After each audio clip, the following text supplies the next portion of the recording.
Chapter 1092. When her consciousness turned from sober to trance again, Qin Weibai found herself in a dream again. The garden that her consciousness had constructed in her dream had disappeared. Qin Weibai found that she seemed to be in a half-lying position in the air. She looked around blankly. The giant black tree full of metal fragments stood there quietly. It seemed to have been dead for a long time. Perhaps it was in the dream, so Qin Weibai could still feel that the dead tree still had a weak vitality. A drop of black juice flowed down from the trunk at a very slow speed, but the evil aura contained in it had long disappeared.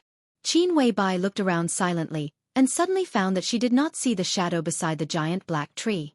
She was slightly shocked and subconsciously wanted to sit up from a half-lying position. When she waved her arms, her palms seemed to touch something cold and soft. Qin Weibai was stunned and looked around her. Only then did she find that the shadow she was looking for was close at hand. However, the shadow of Li Tianlan was even dimmer, almost completely transparent, and disappeared. Now she seemed to be lying in the arms of the shadow, but if she did not look carefully, Qin Weibai could not find his existence at all. Qin Weibai stood up. In the dream, she observed the darkness around her with the clearest consciousness. The flying snow, the sun, the garden, everything disappeared. It wasn't until the moment she stood up that she realized that it wasn't just the things she had constructed. Even the giant black tree beside her seemed to be slowly disappearing. The giant tree began to become transparent, and the shadow beside her was also becoming dimmer and dimmer. There was a kind of emptiness around that made people feel extremely depressed. It seemed to be black all around. But it also seemed that there was no color. Not only color, but there was nothing here. Sound, light, perception, and even space and time, everything was quickly fading away. Qin Weibai wanted to move forward, but suddenly found that she could not move at all. Or rather, it was not that she could not move. Because there was no space here. There was no front or back, up or down, left or right. In the void of nothing, the movement of moving forward did not exist at all. Gradually, Qin Weibai even lost the idea of moving forward. The giant black tree disappeared quickly. Li Tianlan's shadow also disappeared completely.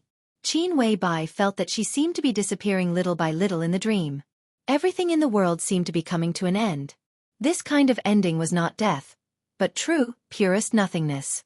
Qin Weibai gradually became a little confused and lost. Her consciousness seemed to be completely trapped in this empty void, quietly feeling the changes in this void. Time seemed to pass in an instant. Qin Weibai was trapped here in silence. She did not know what was going on, nor did she bother to think about it. She did not even know who she was. She seemed to have become a part of the void, an eternal existence in the illusory dreamland. Until a glimmer of light appeared in front of her. This glimmer was so faint that it was difficult for the naked eye to capture it. Not to mention the naked eye, even the most advanced microscope would find it difficult to see this glimmer of light. However, he was surrounded by the most extreme nothingness. Therefore, no matter how dim this ray of light was, it was still a pure ray of light. It was extremely eye-catching in this void. Qin Weibai watched all this quietly. The ray of light in the void began to become brighter and brighter. But there was no space around it. All the light was compressed into a point. More and more light began to produce various reactions in the extreme compression. The mass of the light was getting larger and heavier, but the volume never changed. The surrounding nothingness remained unchanged. It was another long time. It was like a second but also like a whole era. The light that had been constantly compressed seemed to be completely compressed to the extreme. Without a sound, the ray of light exploded in the empty void. It was the most terrifying and surging explosion. It was silent, but in an instant, it burned with a strong light that no one could look directly at. The strong light began to spread. So the void was disappearing. Space appeared. The strong light spread in the space where it appeared, and the distance was getting longer and longer. But the order of each ray of light was completely different. So time also appeared. The time and space that appeared in the beginning were extremely unstable, sometimes fast and sometimes slow, sometimes big and sometimes small. There was no rule, and it had been in the most chaotic state. But the explosion continued, and it was still spreading. The inner space continued to collapse in the center of the explosion, but the explosion continued to expand the surrounding space at the most extreme speed. Qin Weibai could clearly feel the blazing heat that could evaporate everything spreading with the space formed by the explosion. The temperature was extremely hot, And the speed of expansion with the explosion was also extremely fast. Some subtle and single basic substances were also becoming more and more numerous with the explosion. Only these basic substances could exist in such a high temperature. Basic particles such as electrons, photons, neutrinos, and elementary particles extended infinitely to all parts of the space. The explosion was still going on, or it would continue. The initial scorching temperature began to gradually decrease, and the surrounding density began to drop rapidly. The changes in the environment affected the basic existence form of matter. So atoms, atomic nuclei, and molecules began to appear gradually, and began to recombine into gas in the area after the explosion. The explosion had spread to an infinite distance, but it was still constantly eroding the surrounding nothingness. The space was getting bigger and bigger, and time and space began to stabilize. The initial gas slowly condensed into a nebula. The nebula was changing, evolving, and slowly forming all kinds of stars and galaxies. The original panorama of the world appeared little by little in Qin Weibai's vague consciousness, grand and magnificent. Time seemed to be accelerated countless times, and also seemed to be slowed down countless times. The space was constantly expanding, and her vision was getting farther and farther, so the so-called time completely lost its meaning of existence. She watched the nothingness become space, and the space produced by the explosion was expanding endlessly. She saw the sky full of nebula turn into starlight, and the world was being born little by little. The galaxy rotated around her, and began to reveal the truth of the world little by little. She seemed to be standing at the center of the whole world, watching the whole process of the world from nothing to something. It was like a chapter of the creation of the world. Qin Weibai's consciousness began to recover little by little. She flew far away to an unknown place, and her vision began to return. Hundreds of millions of galaxies revolved around her, forming an incomparably complex pattern. A warm glimmer rose from her side. The light continued to combine, and finally became an extremely thick page. This was a gift from Feng Qinggu. Qin Weibai thought for a long time before she understood what it was. It did not return to the master of Samsara Palace, but appeared in her dream, or appeared in the depths of her consciousness. A vague feeling began to reverberate in her consciousness. At this moment, Qin Weibai's consciousness completely woke up from the trance. She silently looked at the slowly moving starry sky in front of her, and remained silent for a long time. In this starry sky, she once again felt the existence of Li Tianlan's virtual shadow and the giant black tree beside Li Tianlan. She could even feel the giant black tree constructed by her own consciousness. That garden. They did not disappear. Instead, with the spread of the explosion, she did not know which corner of the world they had drifted to. There was a black void under her feet. The coldness of the void was completely washed away by the energy of the stars in the chapter of creation. She was surrounded by warmth. Qin Weibai looked ahead. The nearest place in front of her was a dark planet, rotating around the nearest star. Qin Weibai vaguely understood something. Her so-called return and so-called awakening seemed to be a search. In the starry sky of the dream, she silently looked at the world in the dream. Countless galaxies, countless star clusters, and an almost eternal distance. What she wanted to do was to find Li Tianlan's phantom again in this world, find that tree, and find that garden. They still existed. They existed in a corner of a planet in a galaxy of a star cluster in this world of the dream. Maybe when she saw Li Tianlan again, their consciousness could be completely synchronized. And such a search was equivalent to looking for a certain elementary particle in a gravel in the endless universe. The most important thing was, how could she cross this seemingly endless distance? She needed tools. She needed a spaceship. A thought flashed through Qin Weibai's mind subconsciously. She wanted a spaceship at this moment. The space was shaking. Without any warning, a huge ram appeared in Qin Weibai's field of vision. Then, a majestic starry sky warship appeared silently in front of Qin Weibai. Qin Weibai looked at the scene in front of her with a dull face. She could clearly feel that this spaceship appeared in her dream with her thoughts. That feeling was so appropriate, and there was nothing strange about it. Qin Weibai had no idea what kind of technology and materials were needed to build a spaceship. But as she imagined, this spaceship really appeared. It should be a flying saucer. Qin Weibai continued to think about some UFO images that were circulating in various countries. So the huge battleship kept changing and finally became a flying saucer in line with Qin Weibai's expectations. "I need to be faster," Qin Weibai murmured to herself. "No, the fastest. the flying saucer disappeared without any warning. Without any warning, it completely disappeared from Qin Weibai's sight. The corner of Qin Weibai's mouth twitched subconsciously. In her consciousness, there seemed to be something flying through the starry sky at a speed far faster than the speed of light. She knew it was the flying saucer. It flew away. The point was that it didn't take her with it. One flying saucer is not enough, Qin Weibai continued to think. As she thought, endless flying saucers began to appear without warning. They occupied Qin Weibai's vision and almost covered the entire starry sky that Qin Weibai could see in an instant. Countless flying saucers moved in different directions in Qin Weibai's mind, forming one fleet after another. Qin Weibai's eyes were shining, and she was in high spirits. She finally discovered what kind of ability she had in this dream. This was her dream. In her dream, she couldn't find Li Tianlan, but under most conditions, she had almost omnipotent ability. And such an ability, if explained in the most straightforward way, was not difficult. There was a word that could perfectly explain this ability. This word. It was called dream come true. Chapter 1093. The closer it was to the Spring Festival, the colder it got in Jianghu State. It was said that this year's cold wave was extremely rare in Jianghu State for decades. The cold wave went all the way south from Snow Country, swept through the northeast of Jianghu State, swept through Yuzhou, and again swept through most of Dongshan and Yan'anzhou with heavy rain and snow. In the places with the heaviest rain and snow, there was even a small-scale snow disaster. The snowstorm in Qingzhou was neither too heavy nor too light.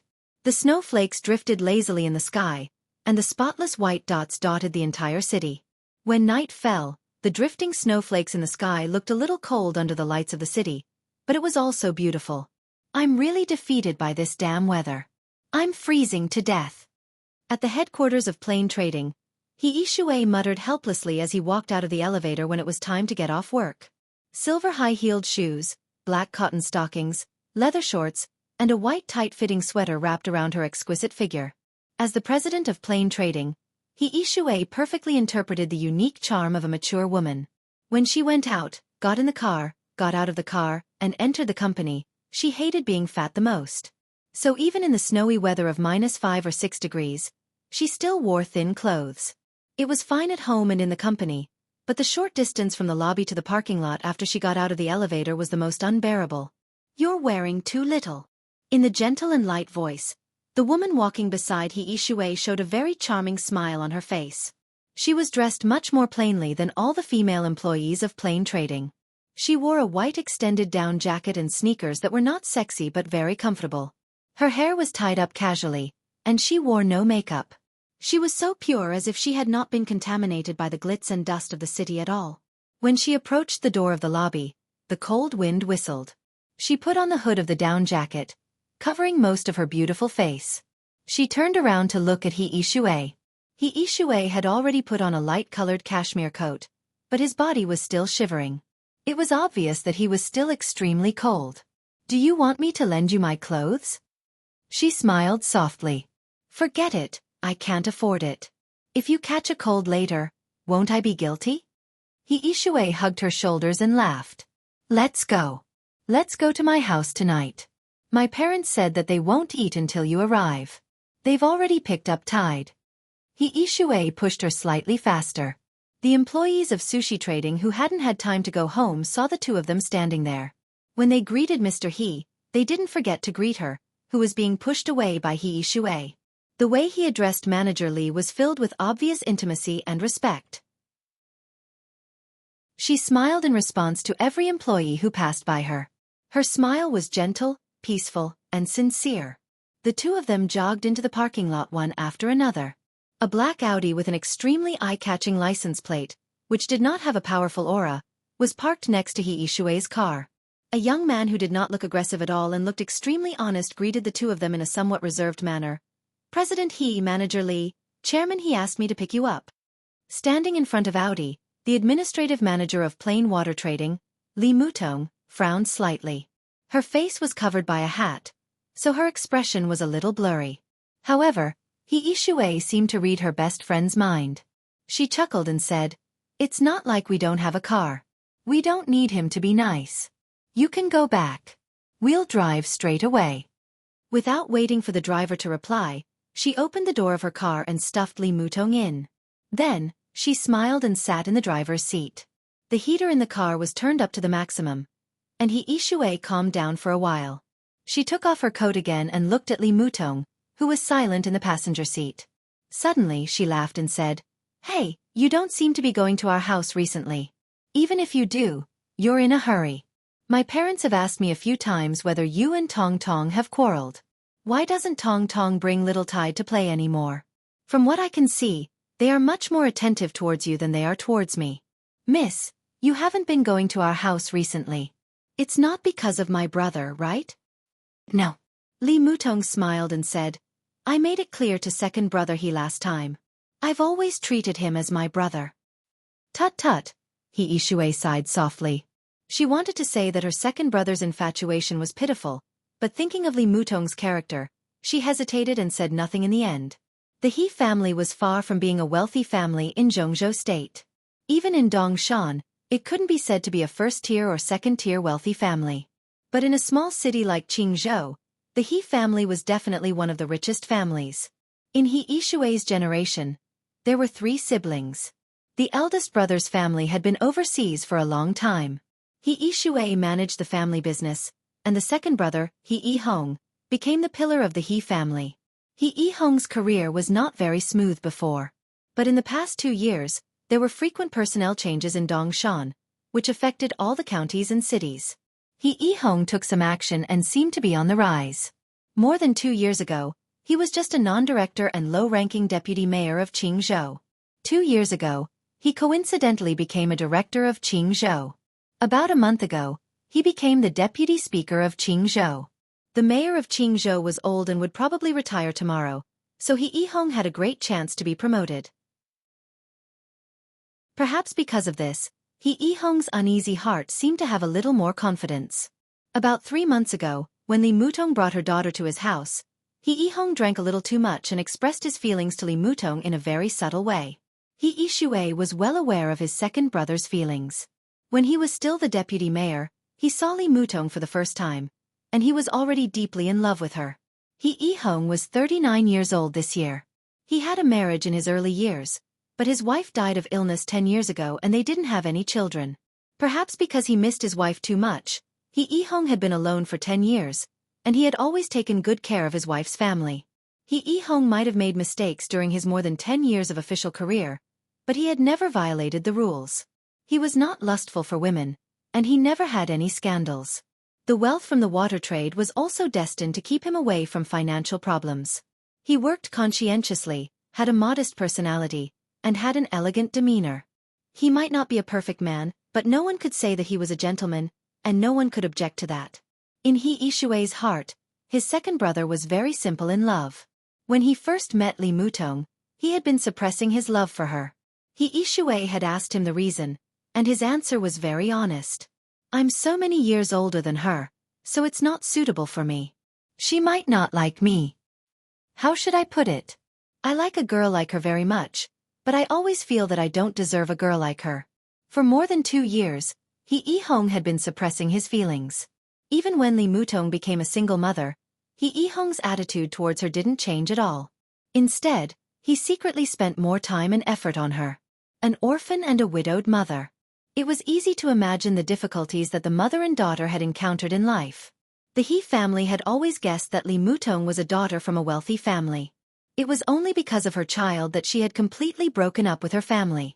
Therefore, many times, even though she appeared to be very strong, her lack of social experience still made her somewhat distressed. He Yihong watched silently and secretly blocked all the troubles for her without batting an eyelid. In the past 2 years, there were more than 10 outstanding young men who didn't mind her bringing her child to court her. He Yihong didn't stop them. He only gave a warning to those who pestered and caused trouble for the mother and daughter. The situation in Dongshan in the past 2 years was extremely complicated. He Yihong, who had an excellent reputation, slowly showed his brilliance. It wasn't until He Yihong was sure that he had a bright future that he found a suitable opportunity to carefully and tactfully express his feelings to Li Mutong. However, the response he received was the same as the other suitors.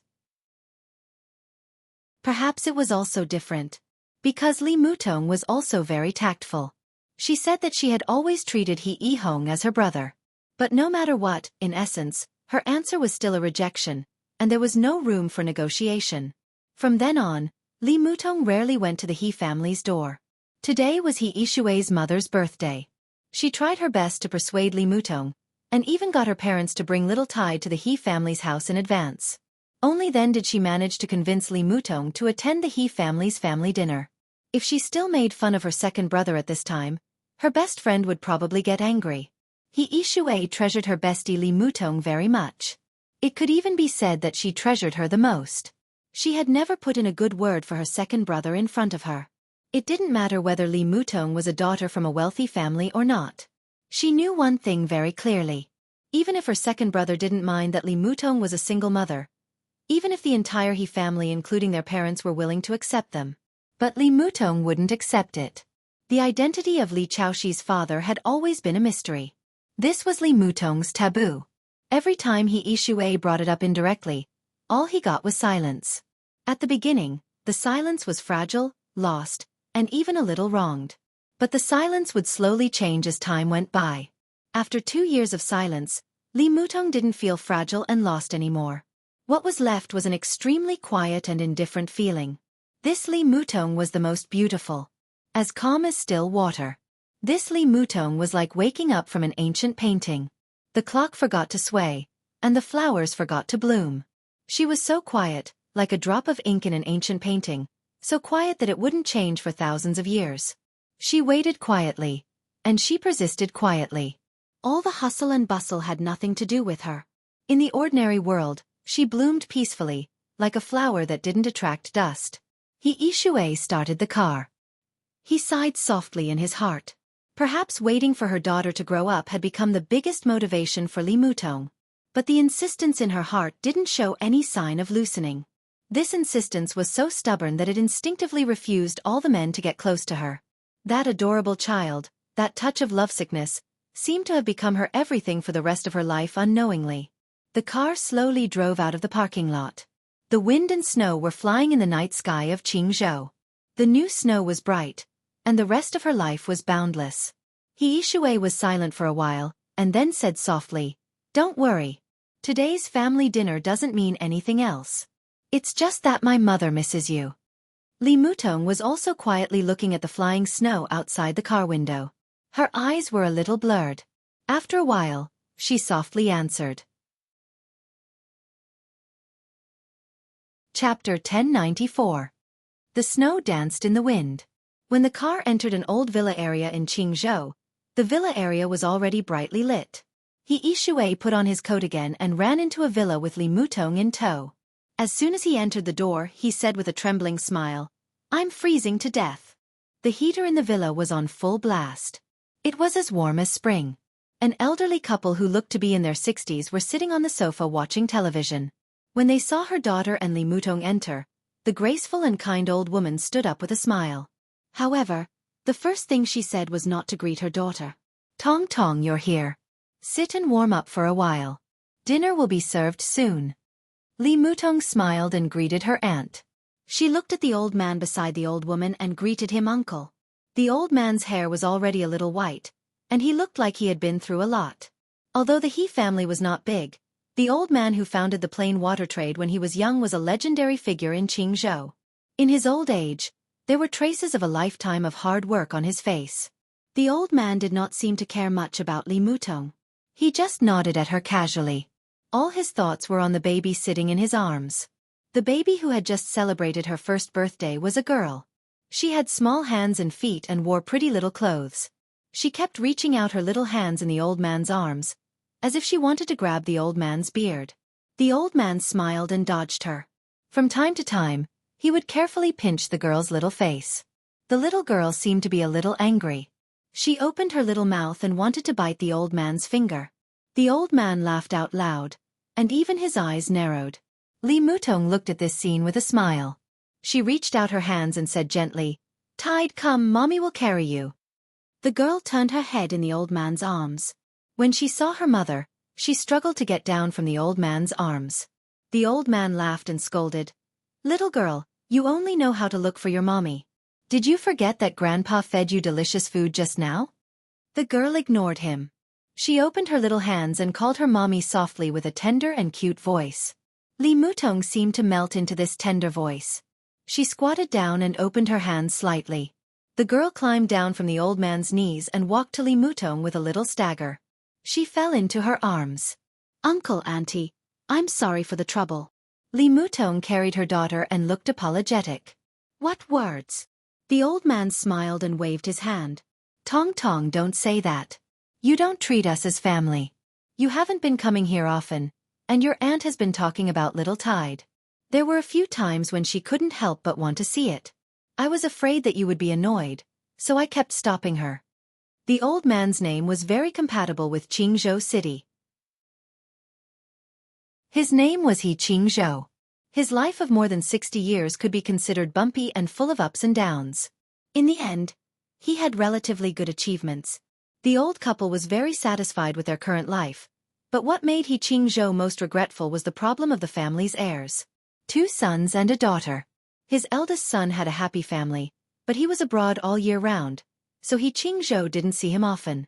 The second son's family used to be quite good, but his daughter-in-law passed away early and didn't leave behind any children. As for his daughter, he didn't have high hopes for his son-in-law when he first got married. As expected, they divorced after a few years of marriage. They also didn't have any children. In such a big villa, it was better at night. During the day, when the children went to work, only the old couple and the servants were left in the house. It was cold and indescribably boring. As for Li Mutong, the old couple was very fond of her. This child was generous and quiet, and she had a peace and quiet that stood aloof from worldly affairs. She was also very capable in her work.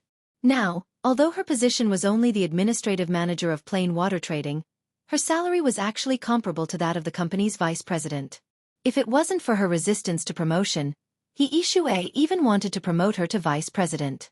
At the very least, she couldn't escape from the position of assistant to the president and director of a department. Xianxia and his wife loved Li Mutong almost as if she was their own daughter, even though they knew that she didn't get pregnant before. Now that they had Li Mutong, who was not their biological daughter, their love life was also bumpy. The old couple didn't know how to feel. Madam He even hated Tide's bastard father to the core. Whenever she talked about him, she would be filled with anger. However, when she faced Li Mutong, she felt even more pity for her. During the year after Li Mutong's pregnancy and postpartum, although they hired a nanny, Madam He would always run to Li Mutong's place and take care of her meticulously. It was also during this process that Li Mutong seemed to have slowly integrated into the He family. Li Mutong looked at the smiling old lady beside her and chuckled. Auntie, happy birthday. I've prepared a gift for you. I'll give it to you during dinner. You child, don't be so polite. The fact that you're here is the best gift. The old lady pulled Li Mutong to her side and smiled. She seemed to have thought of something and lowered her voice. Silly girl, if you feel wronged in the future, just tell me, okay? I've scolded your second brother harshly. If he says anything else, just tell me and I'll scold him for you. Little Tide is my and your uncle's baby now. We're feeling empty after not seeing her for so long. You can't be so distant. If that's the case. Xianxia nodded and smiled.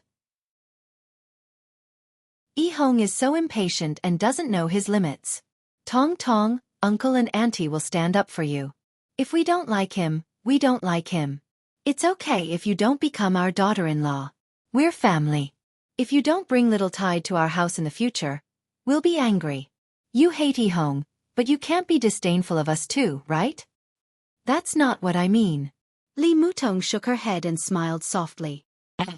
I don't hate second brother, but I've always seen him as an older brother. I don't have any other thoughts, and I don't want to think about that. The only thing I want now is to raise Tide successfully. Okay. Xianxia nodded with a smile. They really didn't have any other thoughts. They were very satisfied with Li Mutong, and they liked Li Xiaoxi from the bottom of their hearts. If Li Xiaoxi could become their daughter-in-law, they would agree with both hands and feet. But they didn't have that fate, so there was no need to force it.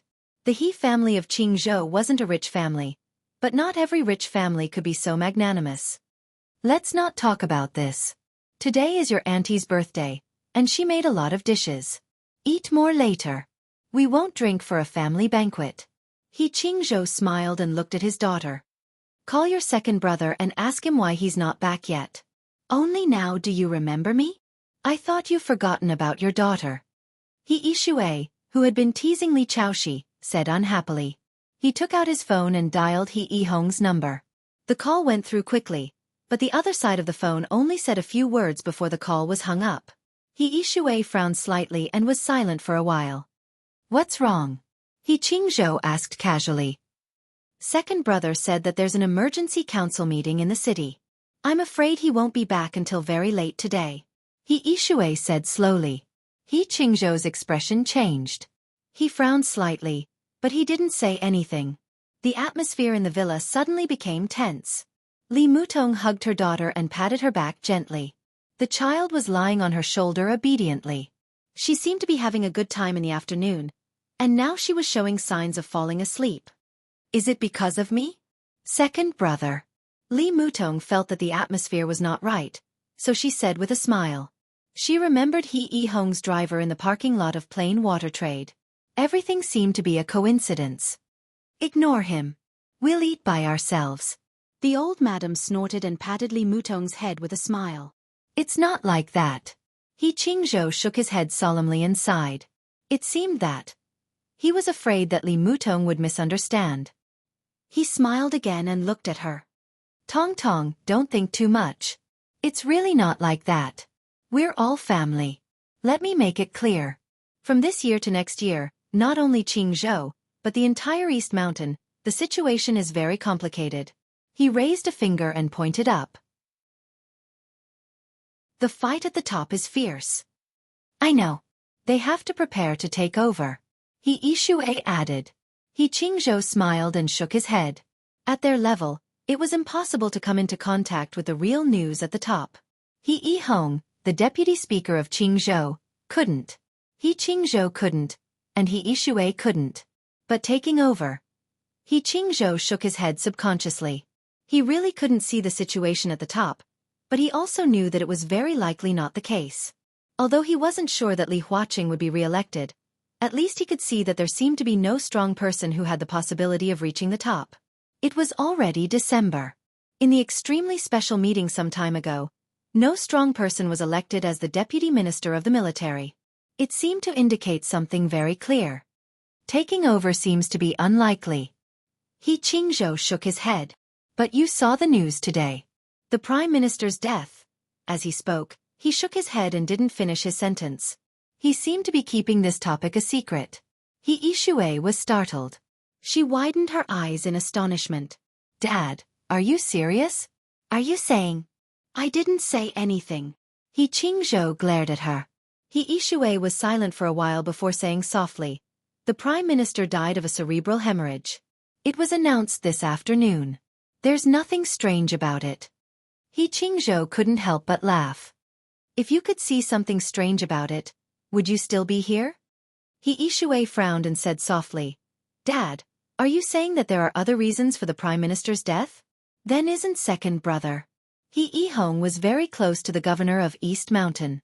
This was also the reason why he had been promoted in the past 2 years.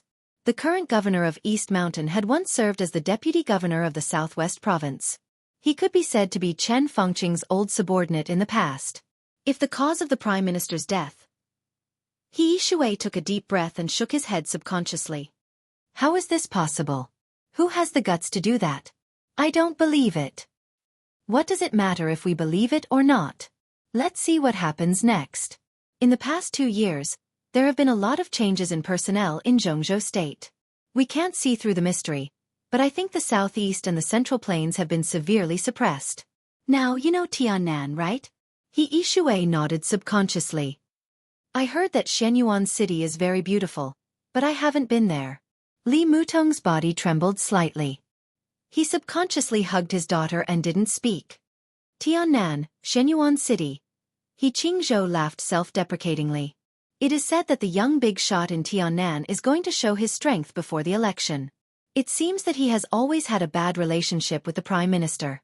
This time, who can say for sure? Once that person makes a move, it will affect all aspects. Jianghu seems to be very big, but in his eyes, let alone Jianghu, the whole East Mountain may be directly taken over by him. This is what it means to make waves with one turn of the hand. Your second brother is in a difficult situation now. The hall fell into silence for a while. Wang Yuetong's eyes were a little absent-minded. After more than 2 years, in this small town where it was impossible to get too much information from the upper class, she heard news about him again. He was the only man she had. He was the biological father of little Tide. She stood stiffly in the warm hall, in a daze. For a moment, she seemed to have lost her soul. I have other things to do these 2 days, so I don't have much time to write. Originally, yesterday, today, and tomorrow, the 3 chapters should be a big chapter of more than 10,000 words. I have no choice but to write them separately. Chapter 1095. After dinner, the snow in Jianghu became heavier. The entire community was covered with snow. Li Chaoxi had fallen asleep in Li Mutong's arms. He Yishui picked up a small piece of cake and put it into his mouth. He looked at Li Mutong, who was chatting with his mother, and smiled. Don't leave tonight. It's so late and it's snowing heavily. I think it's frozen outside. Okay. Mrs. He nodded with a smile. Tong Tong, stay here. We can talk tonight. It's convenient for you to go to work with Yishui tomorrow. Let Chaoxi play with me for a day. I can't get enough of this little girl. If I go to work with her, I'll be at least half a day late. Li Mutong looked at He Yishui with a smile. She didn't object. In the past 2 years, she had been really familiar with He Yishui. She had lived here for half a year before and after childbirth. It's my own business. What are you afraid of? Who dares to deduct my salary? Just tell me and I'll help you. Mrs. He smiled and asked the nanny to clean up the room. She specially asked the nanny to put a new quilt on the crib. Wang Yuetong got up and followed her. She carefully put her sleeping daughter on the new crib and let the nanny take care of her. Then she returned to the living room.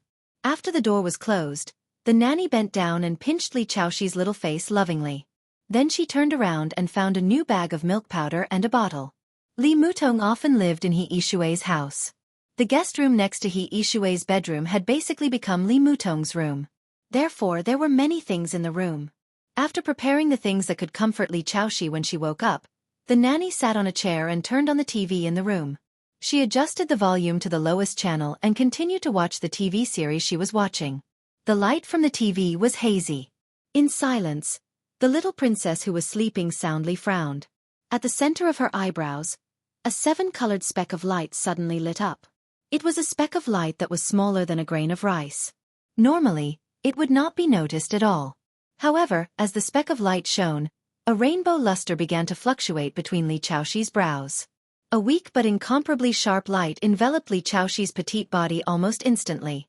At the same time, a ray of pure white light began to distort and change in front of the crib, finally turning into an illusory figure shrouded in gentle light. The television in the room was still on. The nanny looked at the screen with relish, unaware of what was happening around her.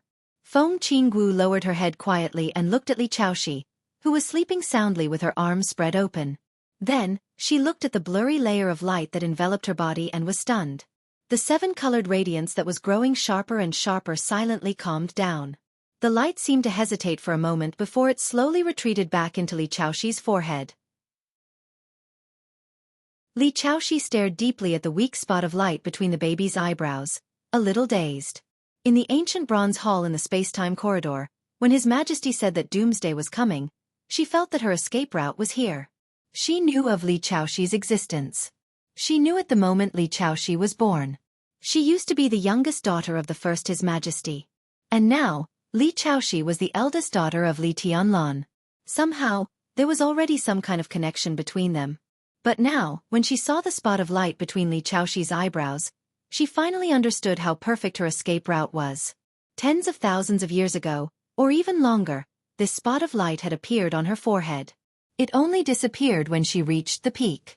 To a certain extent, Feng Qingwu's achievements today had a lot to do with this spot of light. This was the mark of King Wei. He had reincarnated several times, and it had been a long time since then. It was hard to tell where King Wei had come from. When countless lost memories could no longer be found, Perhaps even His Majesty in the corridor of time and space would not remember how King Wei had appeared. But there was no doubt that in the beginning, King Wei was one of the most important cornerstones of the entire neutral camp. What was a cornerstone? The so-called cornerstone was the power that could support all the paths of the entire camp. King Wei was the head of the 4 divine artifacts in the space-time corridor. It was more important than the picture of all worlds, the Tower of Human Emperor, and the Shenyuan sword. No one could remember what King Wei was called in the beginning. According to vague records, the title of King Wei was bestowed by the first His Majesty, who was also Feng Qingwu's father, and it was unanimously recognized by all the major races of the neutral camp. In other words, King Wei was the King Wei of the neutral camp, and its title was recognized by all the forces of the neutral camp. In the space-time corridor, the title represented more than just power and status. Behind each title was the accumulation of the fate of the human race and the countless races of the neutral camp. This was one of the most important powers of the human race. In the blasphemy war that lasted for nearly 1,000 years, His Majesty in the space-time corridor used the Shenyuan sword as his weapon, transforming the endless fate of the human race into a sharp blade that covered the sky and killed the demons of the order camp with one strike. To a certain extent, this was a display of his power to the extreme. King Wei was the cornerstone of the camp, and with the addition of the title, its mark naturally had an extraordinary significance. The light dot between Li Chaoxi's eyebrows was the mark of King Wei, and it was also the mark that had appeared on Feng Qingwu's eyebrows. This mark had a name that everyone in the space-time corridor envied. It was called the neutral halo. The neutral halo was connected to the host's bloodline, and even had a deep connection to the host's soul.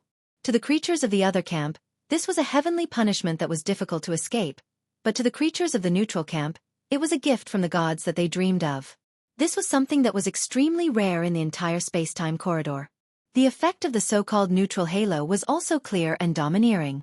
It greatly increased one's talent, physical quality, and luck. The so-called neutral halo, if translated into a term that everyone in Miracle City could understand, could also be called a halo. The protagonist halo. This was the real protagonist halo. The formation of similar halos required a cornerstone figure in the camp to separate a wisp of his soul with his own providence. But how many cornerstone characters were there in the entire space-time corridor? King Wei was not yet complete. To separate and form a neutral halo, he would have to pay a huge price. It was clear that he favored Li Chaoxi, and even spoiled him. What an enviable little guy. Feng Qingwu tapped Li Chaoxi's eyebrows and smiled. A strand of 7-colored radiance twined around Feng Qingwu's fingertip and fused into her flesh. Feng Qingwu's shadow became more and more illusory, almost completely transparent. Big sister will be staying here for a long time. From now on, it is me, and I will be you. When you reach my level we can only separate. Little Tide, do you agree? Feng Qingwu froze. She looked at the baby's face and asked softly. Little Tide, who was sleeping soundly, moved her little mouth. She stuck her little finger into her mouth and sucked on it. Big sister, take it as a yes. Feng Qingwu smiled. She glanced at the dot of light between Li Chaoxi's eyebrows and asked softly, "What does King Wei think?" The dot of light flickered silently. Feng Qingwu could vaguely feel a part of the energy from the dot of light fly out from between Li Chaoxi's eyebrows, pass through the villa, fly into the night sky, and float in the direction of Serenity Province. Feng Qingwu silently felt all this. After a while, she reached out her hand and touched Li Chaoxi's eyebrows. An illusory ray of light that seemed like it would dissipate at any moment blossomed between her fingers, slowly landing on the tiny dot of light. The dot of light began to shine, and the rainbow light slowly wrapped around the illusory light. Feng Qingwu pursed her lips and smiled, then said softly, "I can't stay here yet. I'll reserve a place first. That way, even if I die in the final war, I can still return here and embark on the path of return." She bowed slightly to the dot of light and said softly, "Thank you, Uncle King Wei." The rainbow light flashed on Li Chaoxi's forehead, illuminating her small body. Feng Qingwu touched Li Chaoxi's little hand again and smiled. "Thank you too, little sister, or little sister." Li Chaoxi turned over. Under the dim light, as he turned over, a shadow appeared on the wall. But it was not Li Chaoxi's shadow. Instead, it was a slender, hazy and dreamy figure. That was Feng Qingwu's shadow. Feng Qingwu, who left her shadow on Li Chaoxi, looked through the snow outside the window and looked at the night sky. Her gaze seemed to have traversed an unimaginable distance in an instant, and she saw the battlefield once again. Just like what His Majesty had said, the human race no longer had a big picture. In the countless galaxies and galaxies that could be clearly seen, wars were erupting everywhere. Billions of interstellar fleets roared and roared. Battlefields covered the starry sky, the planets, the heavens, and the earth. It was not in a certain region. It was in the entire galaxy. The black ocean swept through hundreds of battlefields, bringing with it a monstrous sword light that charged forward on countless battlefields that were measured in units of light years. That dot of golden blood burned in the void, emitting a light that could shatter the starry sky, tearing apart battlefields one after another. Everything had come to an end. It was not only because of Li Tianlan's awakening. It was also because they had developed to the extreme. If they could not break through this bottleneck, what awaited them was an inevitable end. Feng Qinggu lowered her head, no longer looking at the battlefields that covered the starry sky. Because everything was meaningless. She would not make a move. Just like how the human emperor of the human emperor palace would not make a move. It was really meaningless. Silence was only a choice. Fighting was also a choice. The so-called hope of victory had long been smashed into despair in the illusory reality. Therefore, whether it was persisting in fighting or remaining silent, it had become a choice. This was the only power they had. It was also the power that everyone had always had. At least they could choose how to die. Chapter 1096. The navigation system had failed, and the guide equipment had also failed half an hour ago. There was no mobile phone signal. For the rest of the journey, he could only rely on an ancient and primitive hand-drawn map to guide the way. There were dense trees and bushes that were enough to block the sun everywhere. Dozens of rare and highly poisonous creatures had been seen in just half a day, and this was the reason why he didn't deliberately look for them. The sense of direction could almost only be maintained by memory. Gu Xingyun stood in the extremely dense primeval forest and checked the hand-drawn map in his hand for a long time before he was sure that he should continue moving forward. The domain was mighty around him. Within a radius of more than 10 meters, any creature that bumped into the domain was completely crushed by it. Gu Xingyun walked forward, and his face became more and more cautious. This was an extremely ancient primeval forest in Nanyun, Jianghu State. It was not easy to distinguish the specific direction. Since entering this primeval forest 6 hours ago, Gu Xingyun had been rushing at full speed. Of course, his speed was not as fast as that of today's Li Tianlan, but he was an expert who was infinitely close to the peak of the invincible realm. Even if he was injured, he had advanced nearly 300 kilometers in this primeval forest in 6 hours. This was already deep in the primeval forest. It deviated from any route, had no tourist attractions, and was inaccessible. Primitive and ancient, it was not in any development plan of Jianghu State at all. If he hadn't come in person, Gu Xingyun wouldn't even know that this deep mountain forest was so big. The distance of hundreds of kilometers was obviously not all of this forest. According to the description on the hand-drawn map, it was at least 60 kilometers to reach the destination. The map was given by Jiang Shangyu. Since the news of Chen Fengqing's death spread throughout Jianghu State 4 days ago, Jiang Shangyu finally completely convinced Li Guangtu, and the three parties cooperated. In 3 days, Gu Xingyun had made some arrangements for the plan of the Special Warfare Group. In theory, this cooperation could be achieved, but Gu Xingyun asked Jiang Shangyu to fulfill his promise first. So Gu Xingyun secretly came to Nanyun after attending the farewell ceremony of Chen Fengqing's body yesterday. After confirming that his whereabouts had not attracted anyone's attention, he quietly entered this primeval forest. The destination was said to be a village. That was the place where he and Jiang Shangyu had agreed. Gu Xingyun was a little excited. He knew very well what it meant for him to be here, and he was looking forward to what would happen next. Because if Jiang Shangyu didn't lie today or tomorrow, when he left this primeval forest again, the injury that he had recuperated for a few years would be completely healed, and his broken martial arts path would be extended in front of him again. In a short time, he might not be able to surpass the peak of the invincible realm and stand at the level of Jiang Shangyu and Li Guangtu. But according to Jiang Shangyu, if everything went well when he left here, he would at least be a top expert at the peak of the invincible realm.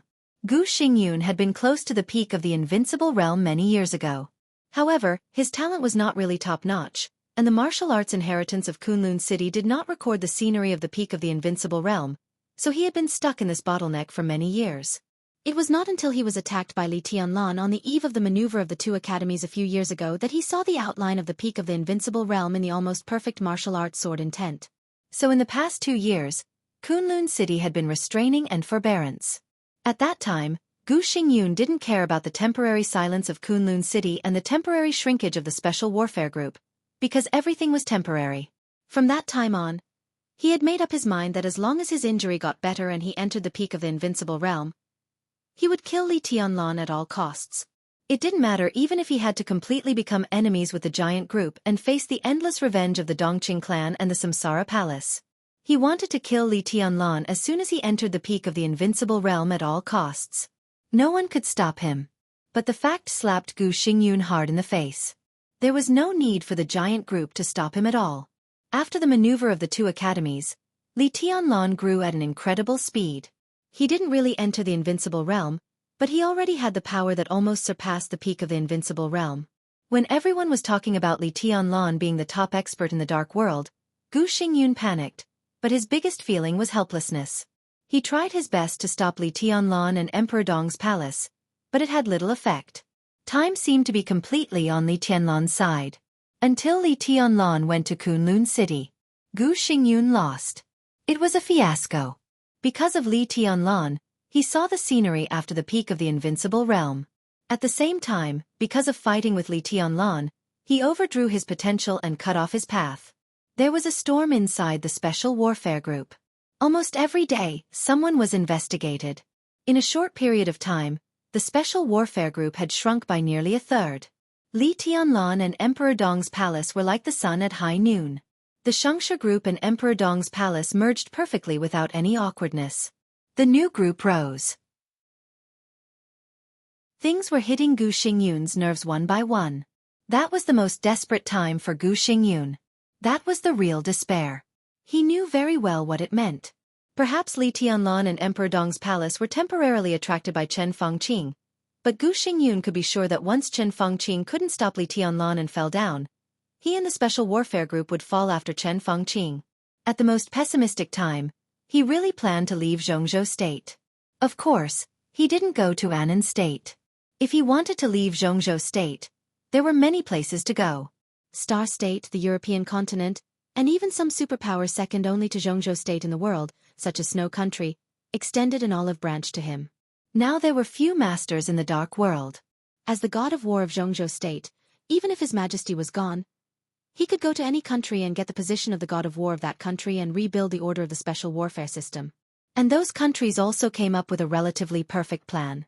Compared with the seemingly generous promise of Annan State, Star State, England, France, Germany, and Snow Country all put forward almost perfect plans. They invited Gu Xingyun to go to their country. He didn't need to take anything from Jianghu State. He just needed to take the Gu family's team there. As long as they could land safely, they would negotiate with Jianghu State. This could be said to be a negotiation, and the conditions were so generous that Jianghu State could offer them casually. How important was a god of war who controlled the special warfare system? The special warfare system. It was no exaggeration to say that it was the order of a country in the dark. It can look loose, it can even look chaotic, but whatever, no matter what, it must be under control. The aftermath caused by the chaos in Snow Country had not completely subsided. Instead, it had become more and more intense. Most of the invincible realm experts on the divine and holy lists had fallen, and all the superpowers were leaderless. With no one in control of the situation, the order of the dark world had completely collapsed. In some places, gangs, drug dealers, and killers began to emerge one after another. The crime rate skyrocketed, and all kinds of fights for interests took place every day. The chaos was not only spreading in the dark, but also on the surface. As time went by, no one knew how the situation would develop. Why could the purgatory of Heaven Capital and the current Emperor Dong's palace enter East Island? The royal family might not really welcome them to take root in East Island. But relatively speaking, they couldn't lose the order in the dark. So even if the person who controlled the order was not their favorite, or even hated, they would accept it if they had no other choice. After the chaos in Snow Country, Gu Xingyun could be said to be one of the top experts in the dark world. Everyone knew his current situation, so all the invitations to him were full of sincerity. According to Gu Xingyun's speculation, if he joined those powerful countries, this matter might really turn around. As long as those people met the conditions of Jianghu state, he and the Gu family had the possibility to continue to exist. But this was only for Jianghu state. Gu Xingyun was not afraid of Jianghu state. It was Li Tianlan. It had always been Li Tianlan. Ran. That was not realistic at all. If he stayed in Jianghu state, Li Tianlan might restrain himself. But once he left Jianghu state, even if he was temporarily safe, when Li Tianlan entered the invincible realm, where could he go? Even if he could run, how could the Gu family run? This was the most important reason why he had never made up his mind.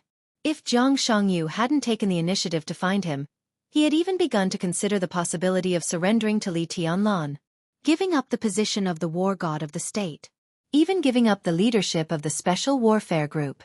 When there was really no turning back, groveling and begging Li Tianlan for mercy seemed to be the only feasible. This was also an important reason why he could accept Jiang Shangyu's proposal without difficulty. What Jiang Shangyu and Li Guangtu wanted was only 2/3 of the leadership of the special warfare group. After all, he could still keep 1/3 of his assets. As a condition of exchange, he didn't have to grovel and look at Li Tianlan's face. Jiang Shangyu could even make him really enter the peak of the invincible realm. It could even make him break through the peak of the invincible realm within a year or two. Half a step into that supreme realm. What else did Gu Xingyun hesitate about? He directly agreed to cooperate. There were only some slight doubts in his heart. Jiang Shangyu had the example of going straight from the thundershocking realm to the half-step invincible realm overnight, and now he had the strength beyond the peak of the invincible realm. The iron-like fact made Gu Xingyun not have many doubts in his heart. The village deep in the forest was one of Jiang Shangyu's secret bases, and it also hid his biggest secret. And there was also the power that gave Gu Xingyun a new life. Gu Xingyun's heart was beating violently. He kept speeding up in the gradually quiet forest, identified the direction, and rushed directly to the destination. Chapter 1097. The forest was dense and deep. Gu Xingyun's speed changed from slow to fast, and finally from fast to slow. In the extremely dense primeval forest, he finally stopped where he was and looked around with a dignified look. Everything around him seemed to have changed. The world was quiet. The grass and trees were quiet. Gu Xingyun stood under a thick giant tree, frowning and looking around. He didn't speak for a long time. He didn't know why he always felt that there was something wrong around him, but he didn't know what was wrong. A master's will was as firm as iron. The more powerful he was, the more he believed in his intuition. In the spiritual field, this was the subconscious. The uneasy intuition came from the subconscious. In his subjective consciousness, he couldn't find anything wrong, but it didn't mean that everything here was normal. It could only mean that he hadn't found anything abnormal yet. What on earth is wrong? Gu Xingyun focused his attention and looked around silently. The trees stood there quietly. There was no wind in the forest, not even any sound. The extreme silence with absolute weirdness made people feel more and more uneasy. It was as if everything around him had no life. The whole world seemed to be completely dead. Gu Xingyun's muscles gradually tightened. He didn't doubt the sincerity of Jiang Shangyu's cooperation with him. At least until now, he had never suspected that Jiang Shangyu wanted to hurt him.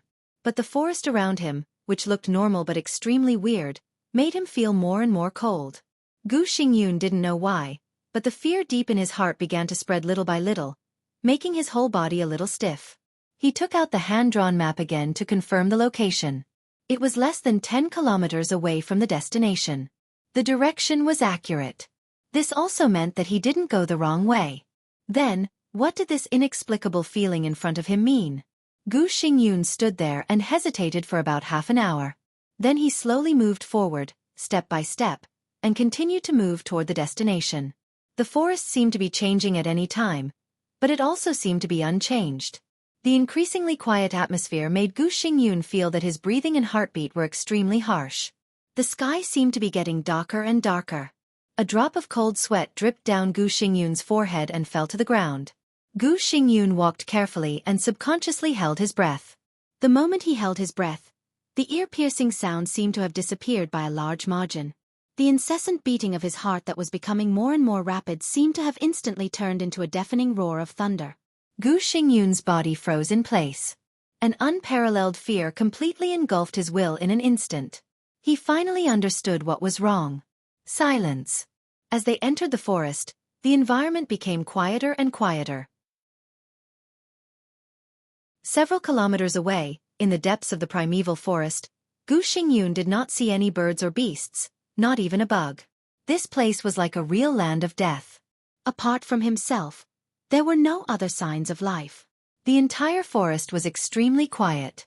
There were no living creatures, no wind, and even the branches and leaves of the surrounding trees did not move at all. It was as if everything had frozen here. It looked like a dense forest, but in fact, it was a tomb full of corpses. Gu Xingyun stared at the trees in front of him quietly. All the trees around him were extremely thick, but the trunks and leaves were faintly black. The straight trees twisted into exaggerated shapes without any rules. Such an obvious change began with a little distortion. Perhaps the trees were in this state of distortion from the moment he entered the forest, but the distortion was very small. After he entered the forest, it began to enlarge little by little, so that now, if he did not pay close attention, Gu Xingyun would even think that this extremely exaggerated and strange distortion was normal. And the sunlight disappeared. Gu Xingyun could be sure that it was daytime. The forest might be dense, but there should be some subtle light here. But those lights had all disappeared at this time. It was dark all around. The forest of Nanyun seemed to have fallen into a cold winter, and the extremely cold temperature continued to spread in the increasingly thick darkness. Gu Xingyun concentrated on observing all the details around him. A hand fell on his shoulder without any warning. It penetrated his domain and even pinched his shoulder in a very friendly manner. Gu Xingyun, who was completely focused, jumped up almost in an instant. At the same time, his domain was extremely distorted, and the hand was directly thrown away from his shoulder. From the corner of his eyes, Gu Xingyun saw that it was a complete arm. The arm rotated in the air, and the slightly black blood kept dripping from the air. Where did the hand come from? This was a forest. Where did the hand come from? The problem was that there was no one here. Where did the hand come from? Gu Xingyun, who clearly felt that his shoulder was pinched, felt his heart beat wildly. Without any hesitation, he rushed directly to the place where the arm fell. The arm fell in a mass of vigorous grass. Gu Xingyun's figure followed closely. He stared at the grass carefully, as if he wanted to study the arm that did not look like a living person's. However, there was nothing in the bushes. There was no arm, no blood, only a dead branch that seemed to have been broken for a long time. Gu Xingyun looked at the grass in front of him and was silent for a long time. Was it his vision? Or the arm had been taken away? Who was here? Gu Xingyun suddenly glanced around in a 360-degree manner. In his sight, in the dark forest, there were only extremely twisted trees that looked extremely painful and fallen. Those trees were quietly twisted, like pairs of eyes, with ferocious malice, staring at his every move. Gu Xingyun swallowed, and he began to step back. The feeling of uneasiness seemed to have broken through the limit of his heart. The destination for his breakthrough was not far away, but Gu Xingyun did not dare to go forward anyway. It was too strange here. Jianghu seemed to be too strange. He was ready to withdraw from the forest and go to the outside world to talk with Jianghu in detail.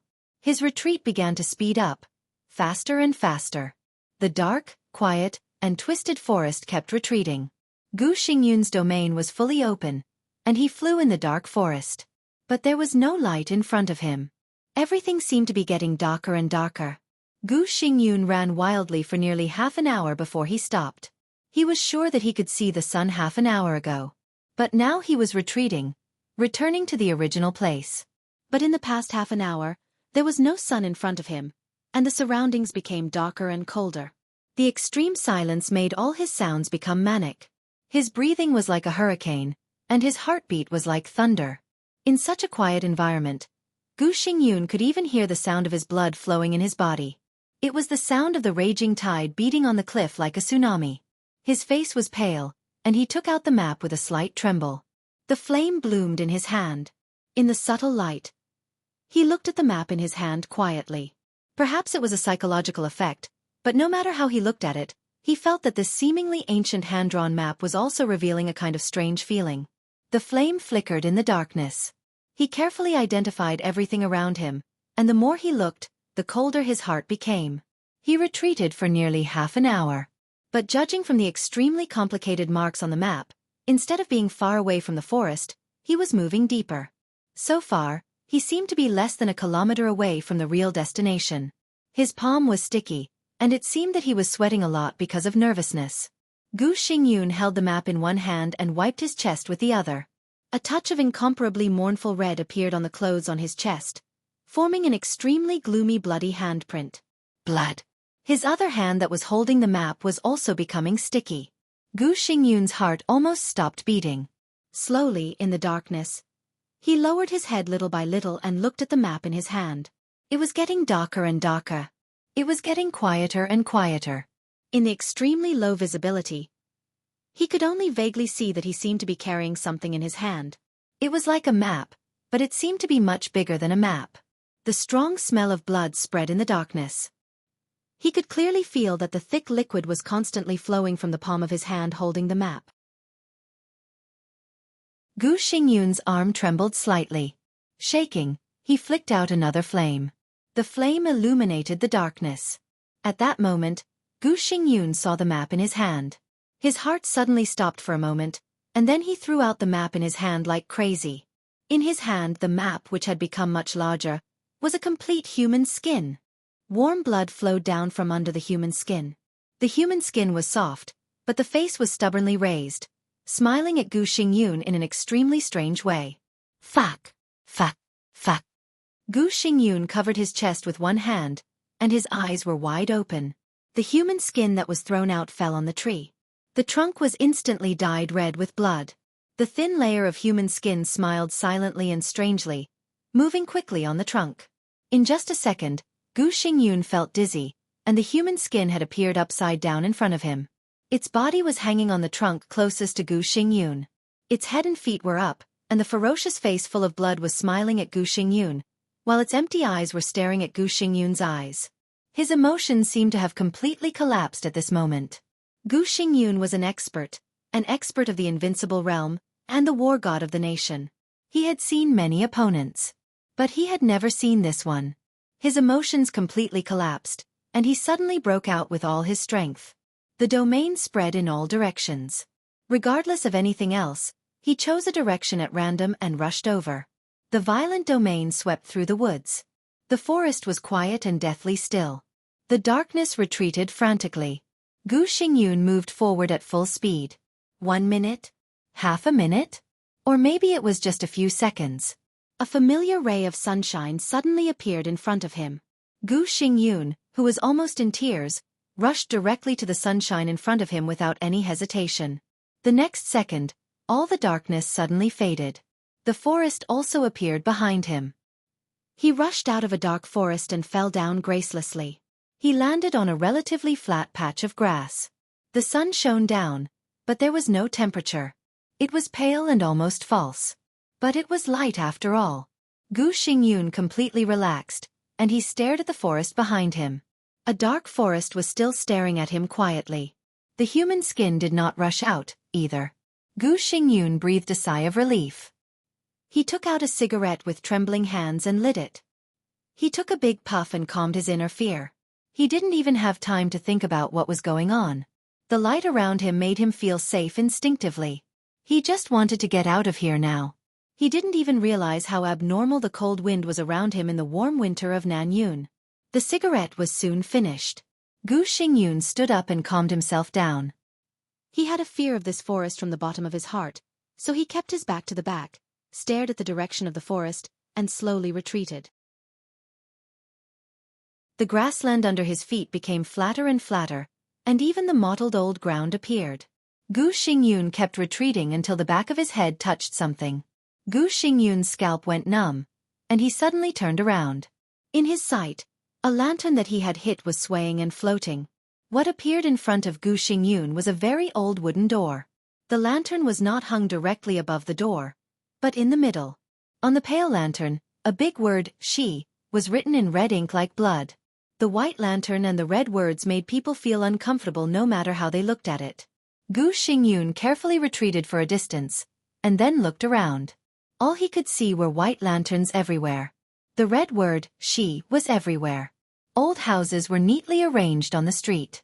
Gu Xingyun seemed to be standing in the middle of the street. Gu Xingyun's heart began to sink, and it kept sinking. His face became pale, and there was no color at all. The cold wind between heaven and earth seemed to be more mournful. The sun seemed to be gradually dimming. Gu Xingyun looked at the surrounding environment in silence. Here was a village. To be exact. This was the hand-drawn map. No, it was marked on the human skin, destination.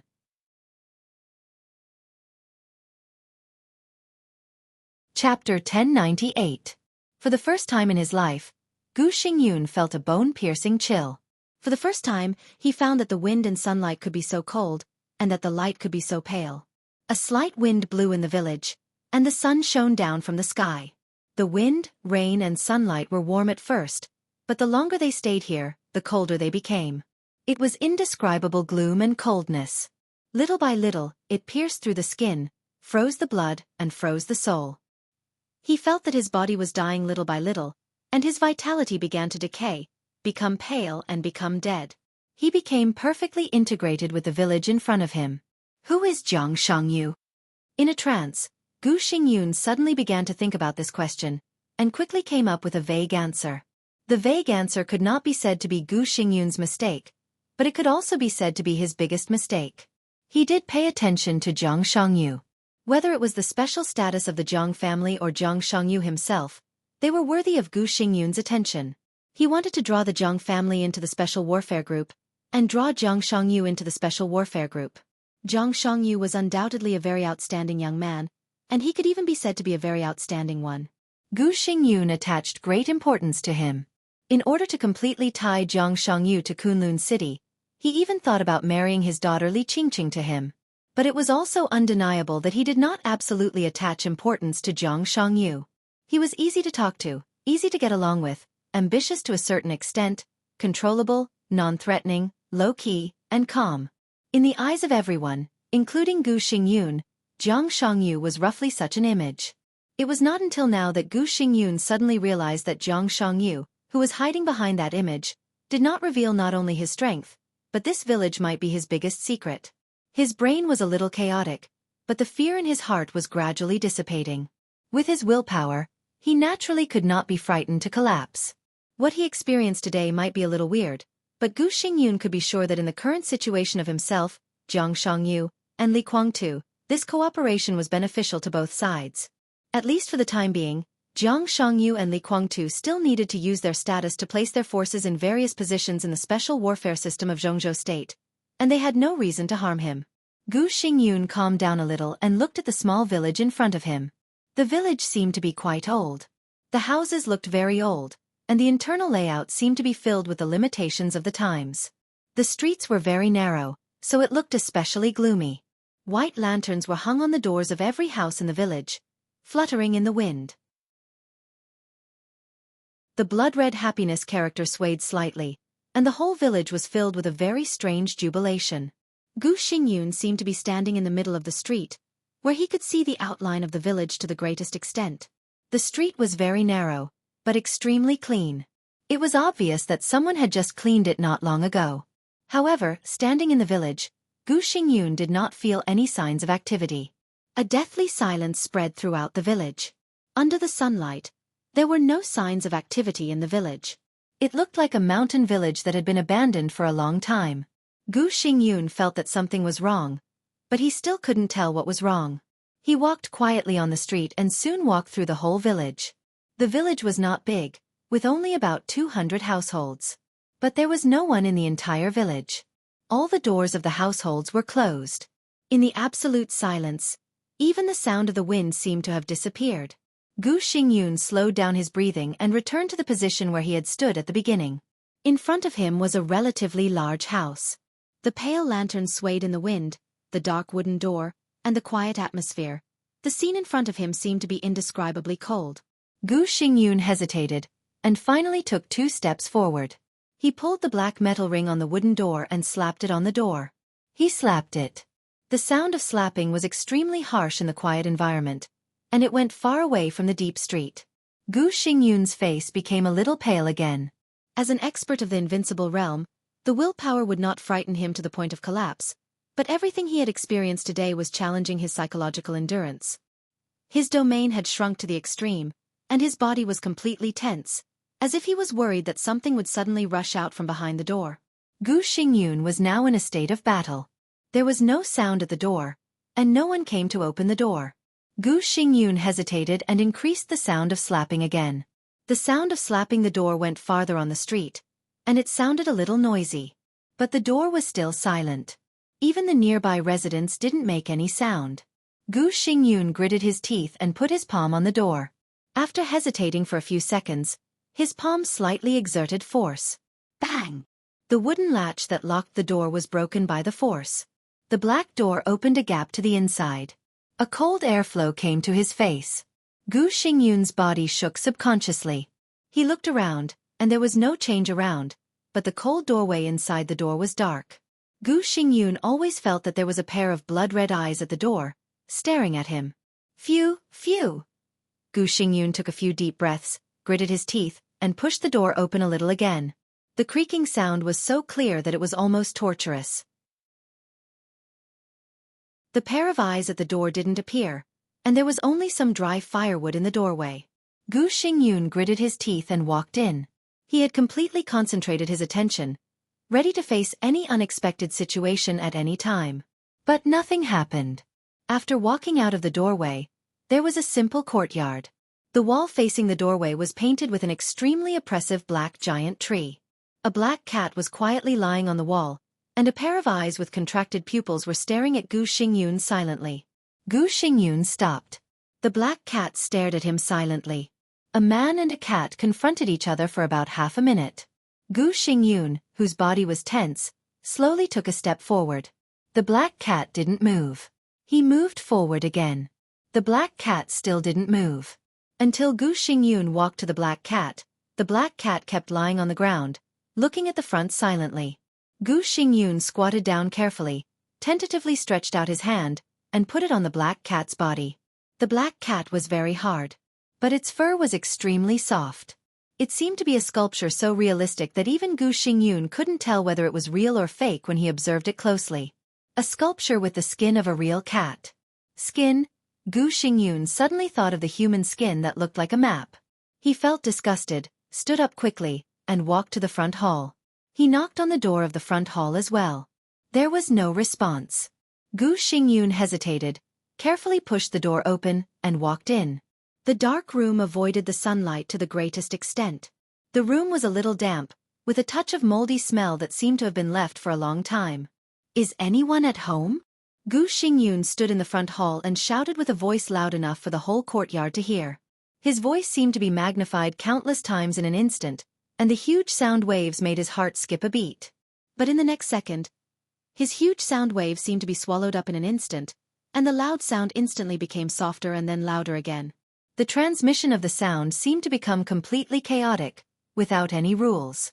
The word ask was like thunder, but the voice of the latter few words was so low that even Gu Xingyun himself didn't hear it clearly. When it came to the last two words, the voice suddenly became louder. When Gu Xingyun's question appeared in his own ears, it became an inexplicable sentence. Is it home? Gu Xingyun clenched his fists and waited for a long time, but he didn't get any response. There was dead silence in the courtyard, without any vitality. Gu Xingyun walked slowly to the bedroom. His palm fell on the doorknob. Finally, he clenched his teeth and pushed the door open. The sound of the door hitting was dull and hoarse. Gu Xingyun stared at the bed in the bedroom. After entering the village, he finally saw people for the first time. Two figures were lying quietly on the bed, covered with quilts, and had no reaction to Gu Xingyun's sudden appearance. Gu Xingyun breathed heavily and walked into the bedroom regardless. He finally saw the scene on the bed clearly. There were not two people. There seemed to be a young couple on the bed. Their appearances were very ordinary. Between them, there was a little girl about 6 or 7 years old sleeping. The girl's palm clutched the quilt tightly, and the smile on the corner of her mouth was strangely sweet. The couple was lying on the bed, with their eyes closed. No breathing, no heartbeat. But their posture was too peaceful and leisurely. Gu Xingyun couldn't even be sure whether they were dead bodies or ordinary people who were sleeping soundly. Gu Xingyun walked to the window, slowly stretched out his hand, and carefully put it on the young man's forehead. During the whole process, he was staring at the young man. As long as the young man made any movement, he would react immediately. But the young man didn't move from beginning to end. He just lay there and slept quietly. His palm was on the young man's forehead. With a little warmth. There was body temperature. But there was no heartbeat or breathing. Gu Xingyun's own breathing seemed to start to become difficult. This time, he was finally sure that the family of 3 on the bed. They were all dead people. They were all corpses. And they were corpses that had just died. He thought of the strange silence in the village. Could it be that the whole village, every house, was filled with corpses that had just died? Or, Gu Xingyun was a little confused, and his palm subconsciously exerted force. Crack. There was a slight sound like plastic inside the head of the young man's corpse. For no reason, Gu Xingyun thought of the black cat at the door. Or, it was not 3 corpses in front of him, but 3 puppets that could be mistaken for real? Dummies? Gu Xingyun breathed a sigh of relief, but his spirit suddenly tightened in an instant. People? Maybe they were fake. But their skins were all real. Gu Xingyun could be sure of this. Placed in front of him were pieces of incomparably complete human skin. No matter what was under the human skin, what was in front of him was human skin. It was genuine human skin. Gu Xingyun gritted his teeth and slowly loosened his palm. Meow! The moment his palm loosened, an extremely shrill cat's cry suddenly rang in Gu Xingyun's ears. A slight weight fell on Gu Xingyun's shoulder. Gu Xingyun, who was completely focused on the front, was shocked and subconsciously looked back. The black cat he saw at the door seemed to have come alive in an instant. It lay on his shoulder and stared into his eyes. Meow! His scalp was numb. A cold chill completely broke all the defenses in Gu Xingyun's heart. Hee hee! A clear laughter suddenly sounded in the bedroom. The quilt on the bed moved slightly. The little girl, who had been lying between the husband and wife without any breath or heartbeat, slowly sat up. She opened her dark eyes without any white, looked at Gu Xingyun quietly, and smiled sweetly. Dad, where's my dog?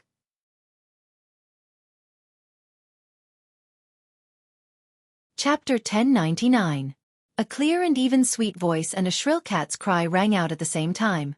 No words could describe the feeling at this moment. The numbness passed directly from the top of his head to the soles of his feet. His heartbeat accelerated wildly, and panic spread uncontrollably. Gu Xingyun realized how concentrated he was. The 3 dolls in the bedroom seemed to have unconsciously attracted all his attention and put his spirit in a state of extreme concentration. When this state was suddenly broken in an extremely frightening way, Gu Xingyun's reaction was no different from that of ordinary people. His blood pressure soared rapidly. It was completely subconscious instinct. Gu Xingyun shook his arms frantically, trying to get rid of the black cat that silently fell on his shoulder. The clear sound was silent for a moment. As Gu Xingyun shook his arms almost in a struggle, the cat's cry that made people panic suddenly rang out. Meow, meow, meow. It was shrill, miserable, and gloomy. The cat's cry kept ringing, and the black cat grabbed Gu Xingyun's clothes tightly. Its claws even penetrated the clothes and clasped Gu Xingyun's shoulders desperately. No matter how violently Gu Xingyun shook his arms, even if he broke out his own domain, the black cat stayed firmly on his shoulder, but the cat's cry became more and more shrill and miserable. Gu Xingyun's heart seemed to have completely collapsed. Even in the face of Li Tianlan, even though he knew that he was no match for him, he still dared to fight against that young guy. He no longer cared about the dignity of the war god of the state. He suddenly turned around, shook his arms, and strode out of the bedroom. The high-pitched and shrill cat's cry spread from the bedroom to the front hall, to the courtyard, and even throughout the village. Gu Xingyun rushed directly to the door. The uneasiness in his heart was almost tangible. The strange feeling brought to him by this dead village was even more serious than that in the forest. In contrast, he would rather go back to the forest to face that human skin than stay here for a minute or a second. The wooden door was knocked open by him. The moment he stepped out of the door, his shoulder was slightly lighter. The black cat that had been grabbing onto his shoulder leapt up lightly and jumped down from his shoulder. It lay at the door, staring at Gu Xingyun with its gradually blood-red eyes, but it did not go out. Gu Xingyun did not feel relieved at all. Standing outside the door, a chill that almost froze him completely seemed to have swallowed all of his consciousness. The village, the streets. The street was still the same street that he was not familiar with, but it was not unfamiliar either. It looked the same, but it had changed a lot. The same clean narrow road. The same squat house. A pale white lantern swaying in the wind. What was different was the people. Human? Human? Yes, people. The previously quiet and empty street was now filled with swaying silhouettes. Only then did Gu Xingyun realize that the sky on the horizon had completely darkened. The pale and somewhat chilly sunlight disappeared. Night fell. It seemed to be a clear dividing line. When the night shrouded the village, the whole village came to life. Creak! The sound of the door being pulled open rang out. The doors of the houses on the street were pulled open one by one, and people walked out of their homes with all kinds of expressions and emotions. After entering the village, Gu Xingyun heard a sound for the first time. "Aunt, I'll go to school tomorrow." A very young villager walked to the side of a middle-aged woman and said with a bright smile. The middle-aged woman nodded and sighed. "Old Lu's son, I don't know what kind of girl he's looking for. I want to eat fried paste noodles." The young man scratched his head. The woman glanced at him. "Ah, my husband is going to hunt in the mountains tomorrow. There seems to be a wild boar in the mountains." The young man scratched his head. "I still don't want to marry him. I heard that he is ready to propose, but his family is not easy to get along with." The woman sighed. "I'm going to the construction site tomorrow. I don't know if it's easy to buy a ticket. I can afford 5 million yuan." The young man smiled. "But is it your first time?" The voices around began to increase. The villagers gradually became energetic. Everyone saw that their close neighbors were greeting each other. "Second sister-in-law, is your son in the city? I don't know what to eat. Alas. I'm going to be late tomorrow. I don't know if my salary will be deducted. I'm going to be late tomorrow. I don't know if my salary will be deducted. I heard that the old man of the Lu family died. This dress looks so festive and young." Gu Xingyun looked at this scene in a daze. In more than 50 years of life, he seemed to feel the madness and malice from the whole world for the first time. His spirit gradually became dull, and he just looked at these people in front of him silently. These people were indeed human beings. But everyone's spirit seemed to have become completely chaotic, and even produced a variety of different personalities. Their conversation was in full swing, and it looked very lively, but the words that came out of their mouths were completely incongruous. However, it was obvious that they didn't realize this at all, and continued to talk, as if they were programmed to talk until the end of time. No one noticed Gu Xingyun. It was as if his existence did not exist at all. Gu Xingyun's face was pale. Looking at the increasingly lively street in front of him, he was covered with cold sweat. He was really a little scared.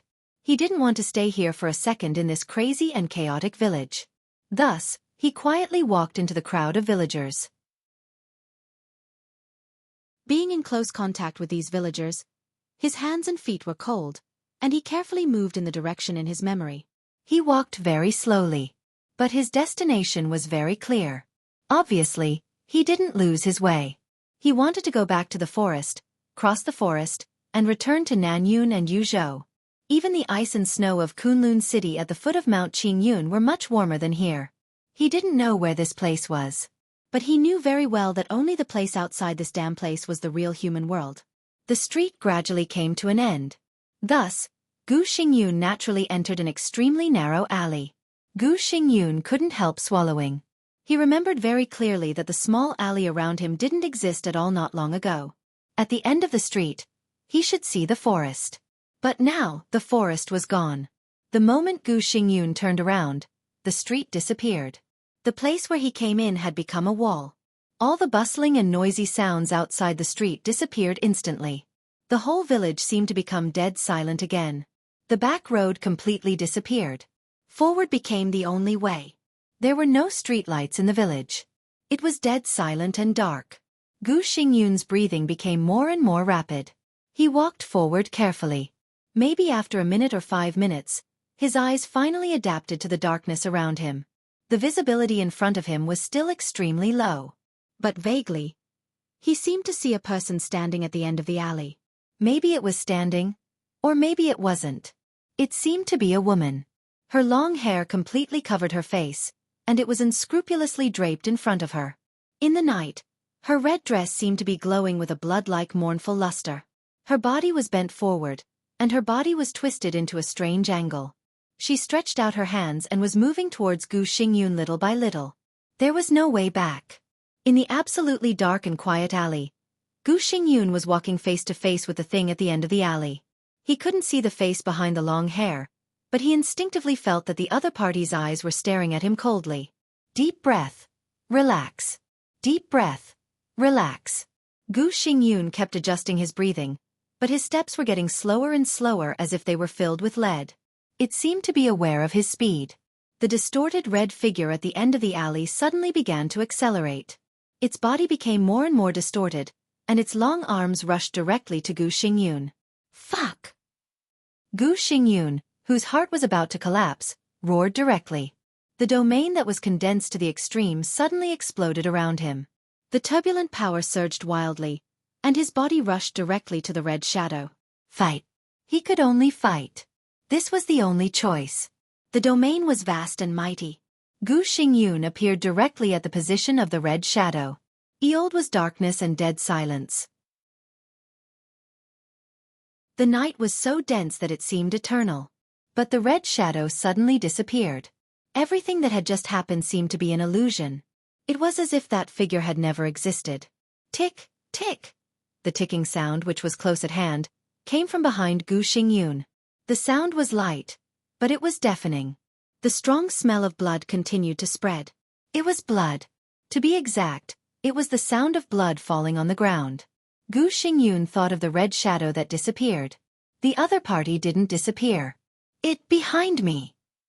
Gu Xingyun suddenly turned around. It was still dark. There was no twisted red shadow. However, the faintly discernible smell of blood in the surroundings continued to spread. Tick, tick. The sound of blood dripping sounded from behind Gu Xingyun again. Gu Xingyun turned around again at a faster speed. Tick, tick. The sound of blood dripping was still behind him. The smell of blood was getting stronger. Gu Xingyun stood where he was. He slowly lowered his head and looked at his feet.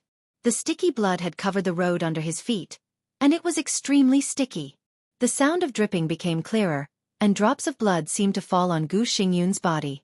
He was a little dizzy. He was in a trance. Gu Xingyun shook his head hard. He knew that the thing was closely behind him, and it was even about to stick to him. But every time he turned around, the other party seemed to appear behind him. He couldn't see it. As if he could never see it. Gu Xingyun tried to take a step forward. His whole body was soft, and he seemed to be extremely weak. 2 clear footsteps could be heard on the blood-soaked ground. The thing behind him moved almost at the same time as him. Gu Xingyun stopped again. The thing behind him also stopped. It seemed that something had stuck to his back. It was faintly discernible. Gu Xingyun didn't know if it was his illusion. His cell phone suddenly rang. It was supposed to be very soft music, but in the current atmosphere, it was indescribably harsh, with a strong ominous aura. Gu Xingyun trembled slightly and subconsciously took out the phone. The phone that had no signal for a long time had full signal bars at this time. Jianghu's name was shaking on the phone. Gu Xingyun gritted his teeth and answered the phone directly without any hesitation. Your Highness, I'm sorry. There was an accident. I'm late. Jianghu's gentle voice sounded on the other end of the phone. As he spoke, the blood on the ground began to disappear, and the alley began to disappear. All kinds of chaotic sounds rang in his ears again. Gu Xingyun held the phone, and his body trembled. He suddenly found that everything just now seemed to be extremely illusory. He did not move his body. His body was still standing by the gate, and the black cat behind him was still staring at him. He stood on the street, listening to the chaotic conversation around him. I can assure you that it was an accident. Jianghu's voice was apologetic and sincere, but it was extremely terrifying in Gu Xingyun's ears. The corner of his mouth moved with difficulty. He opened his mouth several times and finally made a sound. "Where are you?" The domain spread over silently. Jiang Shangyu's figure gradually took shape in the vague domain, and finally stood in front of Gu Xingyun. "I'm sorry." Jiang Shangyu looked at his pale face and said again. Gu Xingyun looked at him in a daze. After a long time he asked in a hoarse voice, "Where is this?" "This is my territory." Jiang Shangyu was silent for a while and laughed. "It's my base. Of course, it will also be your highness's base in the future. Your highness, you kept your promise and came here, and I kept my promise to you. This will be one of our most important bases. From now on, we are on the same side." He said slowly, stretched out his palm to Gu Xingyun, and said in a low voice, "Your Highness Gu Xingyun, welcome to the Shadow World."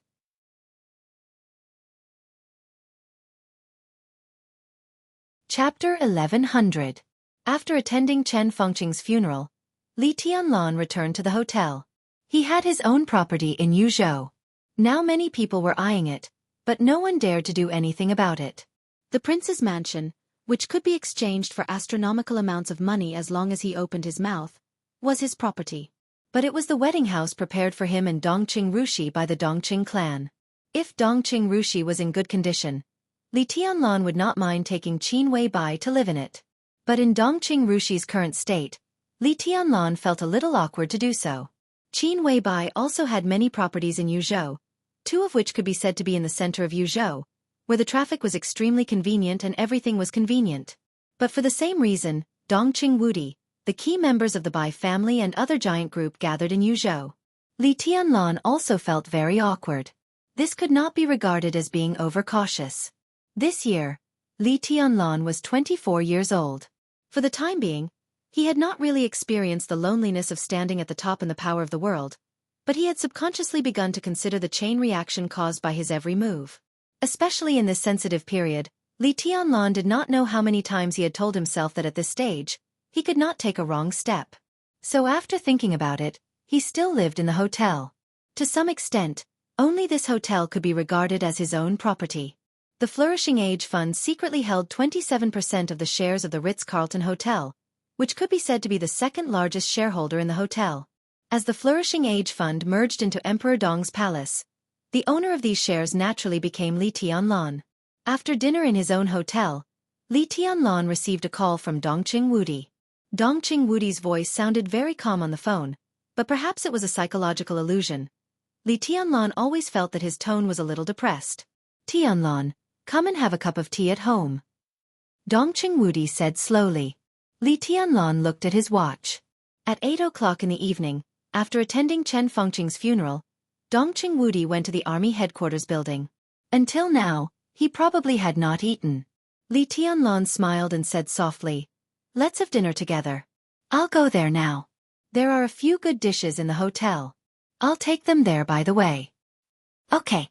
Dongqing Wudi smiled. Although he was a little depressed in his heart, there was still a touch of joy in his voice. "Bring Little Bai here and stay at home tonight." Li Tianlan hesitated for a moment and agreed. In Yuzhou, the house that Dongqing Wudi mentioned was the manor of the Bai family. Li Tianlan silently thought about what had happened in the past few days. After thinking for about 2 or 3 minutes, he raised his head and said, "Let's go together."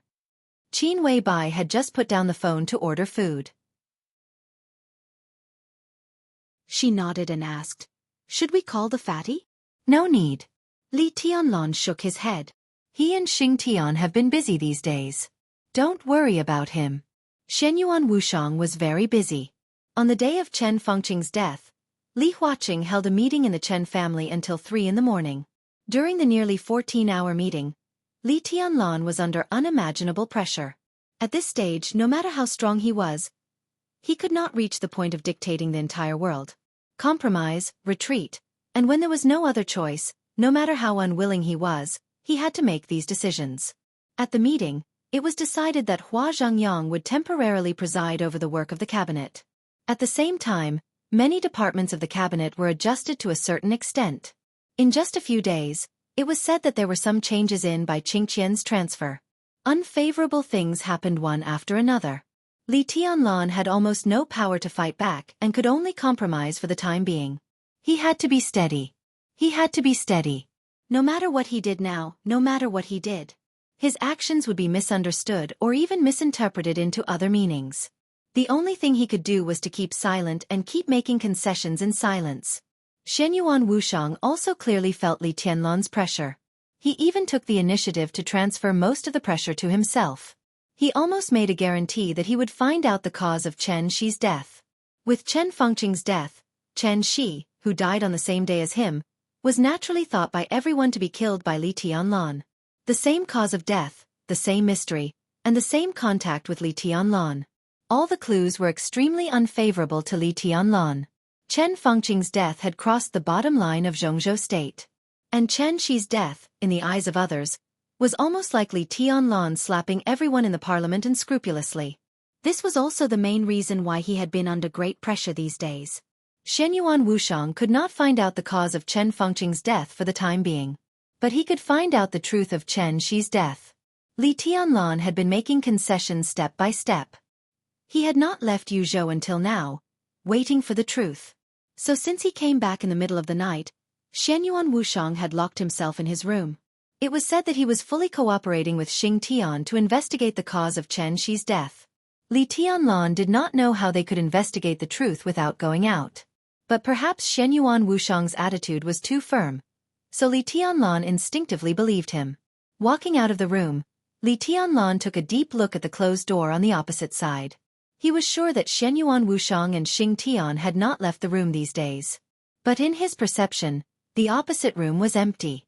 Not only was there no breath of living people, even the furniture inside had disappeared. In Li Tianlan's perception, everything in the opposite room had become pure emptiness. He narrowed his eyes and shook his head, saying, "Let's go." Qin Weibai subconsciously took his arm and also glanced at the opposite side of Shenyuan Wuxiang. She silently followed Li Tianlan to the elevator. In the room that the two of them did not notice, there was already an extremely dark void around them. Countless stars were twinkling in the void. Subtle lights constantly lit up in the dark space, and then quickly fell silent. They were not the distant stars around them. Instead, they were tiny characters. The characters flickered and appeared, and then went away in an instant.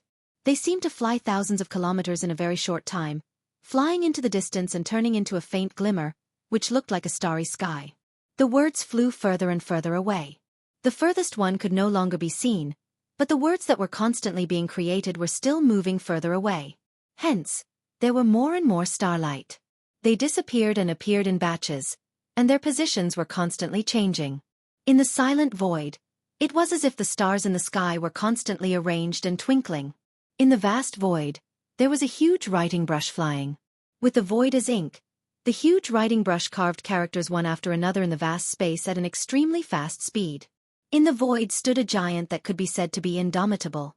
His body, which was originally the size of a normal person and looked somewhat harmless, seemed to be magnified thousands of times here. He stood in the dark void, and at this time, his huge body revealed an indescribable majesty. The shimmer was everywhere. Shenyuan Wuxiang, who had transformed into a giant, held the same huge writing brush tightly and kept writing in the darkness. Rather than saying that he was writing, it was more accurate to say that the writing brush was controlling his palm to write. The original form of the writing brush was Xing Tian. When he opened his power to the greatest extent, he became a writing brush in this void that could almost reach the sky in terms of height. Starting from the smallest things, he began to deeply explore the truth of Chen Shi's death. In this huge deduction, the only thing Shenyuan Wuxiang needed to do was to provide his own vitality and countless recovery methods that belonged to Saint to help Xing Tian maintain his own state. At this time, the vitality of the two was completely connected. In the case of sharing life, Shenyuan Wuxiang's existence gave Xing Tian the greatest guarantee, and also made Xing Tian's deduction more and more leisurely. 20 years ago, Chen Song was Lu He's driver. The national emblem of Star State issued a new revised law. One night in England, the rich William died in a car accident. The financial crisis of East Island. Military counselor founded the Flourishing Age Fund. The Deleuze Group declared bankruptcy. A mountain village in Jianghu State had 35 newborns in a year. Chen Lan's salary increased by more than 30%. Han Jie planned to send his son abroad to study. There was a terrorist attack in France. There were so many of them that they were densely packed. One after another, the writing brush kept writing in the crazy waving. Time was meaningless. No one knew how long the real time of 3 days passed in the void. But the brush kept on writing, and it didn't stop. 1 thing, 10 things, 100 things, 1,000,000 things, 10 million things, hundreds of millions, billions, tens of billions. There were countless incidents that seemed to be completely unrelated to each other. But as more and more things were written with the brush, each thing began to gradually connect after going through millions of twists and turns. 2, 3 thousands, and more people who had nothing to do with each other in their lives began to interact with each other that even they themselves didn't know about. For example, if William, the rich businessman in England, hadn't died in a car accident, then Han Jie wouldn't have sent his son abroad to study. These two things seemed to have nothing to do with each other. But they also had a direct relationship. Everyone had their own network around them. People in their own network also had their own network. Everyone on the internet had their own small circle. All kinds of people. When everyone interacted with each other because of one thing, the circles on the internet began to fluctuate to different degrees. Such fluctuations might be subtle. But when tens of billions or even hundreds of billions of things were listed, the subtle fluctuations appeared in the most obvious way in front of Xianyuan Wuxiang and Xingtian. From this point of view, why did Chen Shi die? Maybe it was because of Li Tianlan, or maybe it was because of other reasons. This was the time limit. When this limit was no longer meaningful, the original reason could be defined by the writing brush, Xingtian. Why did Chen Shi die? Because 20 years ago, Chen Song was Lu He's driver. There was a reason. Now what Xianyuan Wuxiang and Xingtian needed to do was to find that result. This was cause and effect. The writing brush kept shining. Somewhere in the quiet void, Xianyuan Wuxiang's voice clearly sounded with a long sigh. The writing brush in his hand was still moving. After countless twists and turns of events, the writing brush wrote Chen Shi's name for the first time.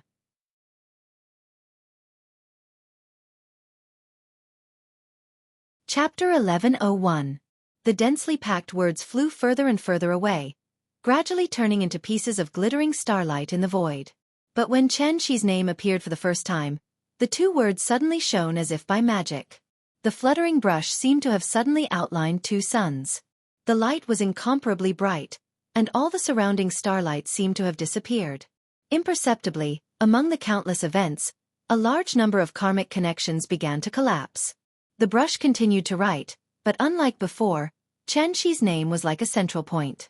In a flash, all the events began to be written with the Chen family, and even Chen Shi as the center. Those things that seemed inexplicably unrelated to the Chen family completely disappeared. One event after another began to appear around the Chen family. Every core member of the Chen family, every distant relative, every servant, every friend, friend of a friend, friend of a servant, friend of a relative, friends of friends of friends. In a flash, another incomparably complex web of events began to appear, woven by thousands of people.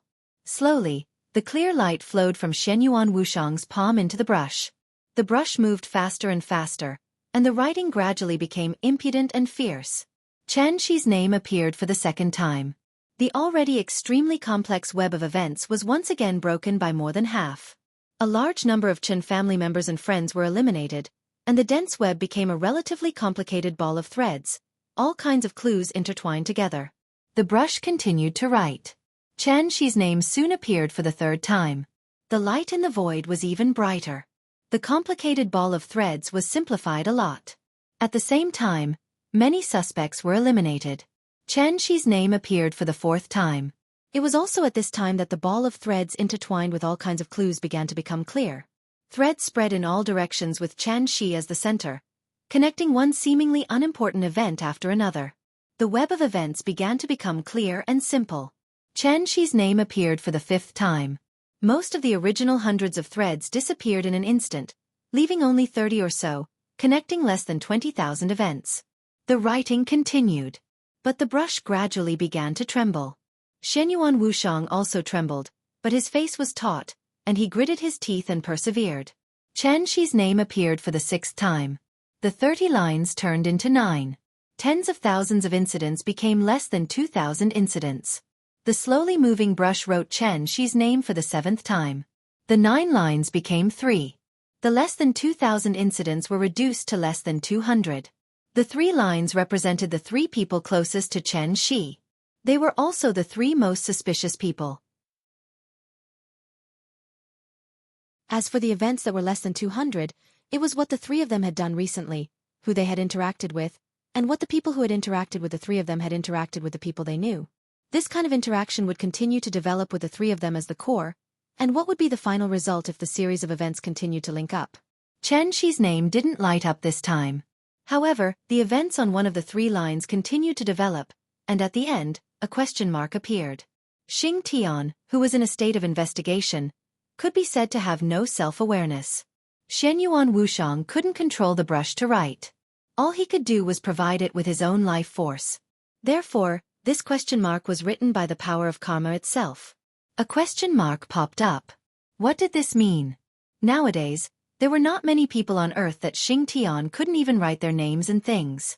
There were probably no more than 10 people. Li Tianlan, Qin Weibai, and Xing Tian couldn't write them. Dongqing Rushi and Wang Yuetong couldn't write them. Wang Tianzong and Xing Tian couldn't write them. Li Huaqing and Xing Tian could barely write half of them. Jiang Shangyu and Xing Tian couldn't write them. This list didn't include Xianyuan Wuxiang and Lin Shi. Decades later, Zhou Yuanshan's name might be added to this list. But now, Xing Tian couldn't write them. It had nothing to do with Li Tianlan and Qin Weibai. It had nothing to do with Dongqing Rushi and Wang Yuetong. Wang Tianzong didn't have that ability. If it was Li Huaqing, Xing Tian could write at least one word in his name, and then add a question mark. When all these targets were ruled out, who else could it be? Who else could it be? Jiang Shangyu. This was the answer that Feng Qinggu told Xing Tian, and it was also Xing Tian's own answer. He was not surprised by this answer, and it wasn't even important. The most important thing was that they found the line that connected Jiang Shangyu to him. 2 of the 3 lines disappeared the moment the question mark appeared. All that was left was a dazzling line that appeared in the void. More than half of the related matters were instantly reduced, leaving only a few.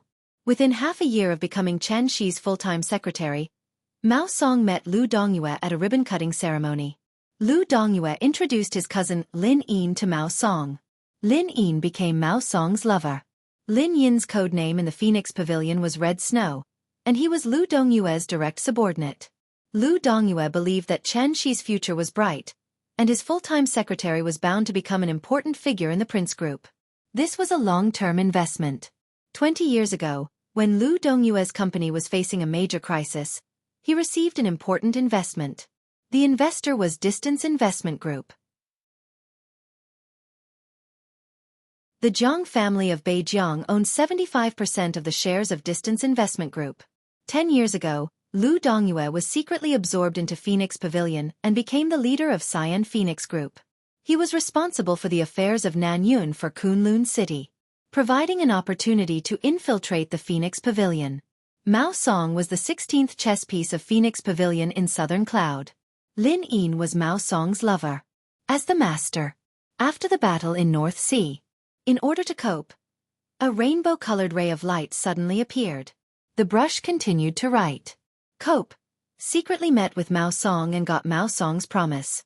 Blood Shirt and Mao Song shared life and appeared at the place where Chen Fengqing's body was stored. Mao Song and Chen Shi were in close contact. Chen Shi's name appeared on the brush again. Everything that had happened had come to light. The brush was still writing. It wrote dozens of things in succession, and then everything was completely over. The void disappeared abruptly. The huge brush and the giant version of Xianyuan Wuxiang all disappeared. Xing Tian's huge body almost collapsed on the ground. His face was pale, and his body was covered with sweat.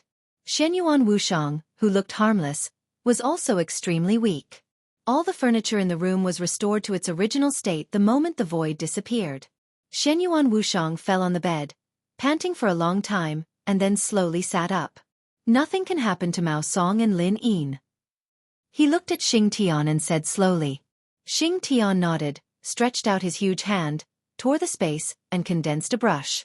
He thought for a moment, and then slowly wrote in the void. In order to avoid suspicion as much as possible, Mao Song's life will not be in danger for the time being. At this stage, his death will cause a lot of changes in the plan, and the situation is very optimistic. In order to avoid complications, Mao Song will be very safe in the near future. His death will happen a year later, when everything calms down and he is forgotten. Kill him and copulate? Given his character, this is completely reasonable. Likewise, in order to stabilize Mao Song, Lin Yin's life will also be protected, and she will also be very safe in the near future. One day in a year, she will die with Mao Song, and there will be a lot of rumors. This is also reasonable. The words imprinted in the void flickered twice, and then disappeared in the void. Xing Tian glanced at Shenyuan Wushang and said hoarsely, 1 year should be enough. It won't take that long, but so be it. Shenyuan Wushang nodded. The brush in Xing Tian's hand became a mass of air again. This also belonged to the power of calligraphers. If investigating the truth of Chen Shi's death through tens of billions of events was to establish the power of cause and effect, then the 2 paragraphs about the ending of Mao Song and Lin Yin after Xing Tian's words were equivalent to prophecies. 1 year. This was the ending written by Xing Tian. During this period, unless there was a more powerful authority than Xing Tian that directly crushed everything he set, the fate of the 2 could hardly be changed. They would be very safe for a year, and even if they encountered danger, they would be safe. They would suddenly die one day a year later, together, and cause a lot of rumors. This was the ending. This was the ending written by Xing Tian, the ending defined by the world for them. Shenyuan Wushang reached out and touched the bed, and took out a crumpled box of Zhonghua cigarettes. He pulled out a cigarette and lit it, took a deep breath, and slowly narrowed his eyes. Jiang Shangyu, Your Highness. Xing Tian hesitated for a moment and said softly, Princess Royal reminded us that Jiang Shangyu is not someone we can deal with. To be exact, if we take action, we may alarm something on him. Maybe it already knows of our existence. Why do we need to take action to deal with Jiang Shangyu? Can't our big brother manipulate him? Shenyuan Wushang smiled. Besides, even if our big brother doesn't take action, Lin Shi came here with a mission. He needs to give us an explanation, so he will take action sooner or later. After taking a deep breath, he picked up his cell phone and began to make a call. While waiting for the number to be dialed, Shenyuan Wushang laughed comfortably and happily. Phoenix Pavilion, Gu Xingyun, Kunlun City, Jiang Shangyu. I'm afraid we have gained a lot this time. Unfortunately, there is only one chance. Maybe after this, Jiang Shangyu will notice our existence, and he may have more scruples in the future. Xing Tian shook his head. Maybe he will have more scruples, but it is more likely that he will pay a higher price to kill your majesty. The combination of the calligrapher and the saint might not be as strong as the saint and the apostle around Lin Shi, but in the current real environment, Shenyuan Wushang and Xing Tian were the most powerful combination under all kinds of restrictions. It was a combination that could make Li Tianlan invincible under all kinds of circumstances. Shenyuan Wushang held the phone, and there was no expression on his chubby face. He said blandly, He has no chance. I can feel the change in my big brother. Maybe it won't be long before he can have the characteristic of level 8 authority.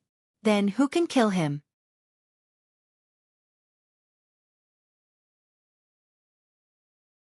Chapter 1102. Li Kuangtu quietly looked at the village in front of him. The village surrounded by the virgin forest maintained the most ancient style to the greatest extent. It was undeveloped and deviated from all shipping routes. For many years, it was so inaccessible that the village did not even have its own name. The village was not big. To be exact, there were 201 households and 463 people.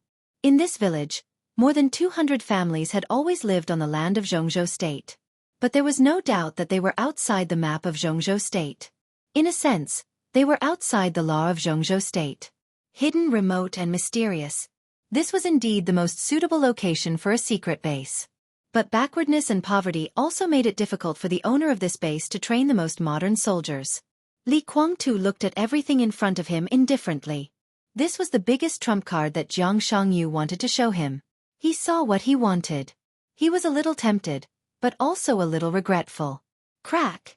In the distance, in front of an ordinary wooden door, a little girl who looked to be only 8 or 9 years old, wearing a dirty cotton dress, sat on the steps in front of the door.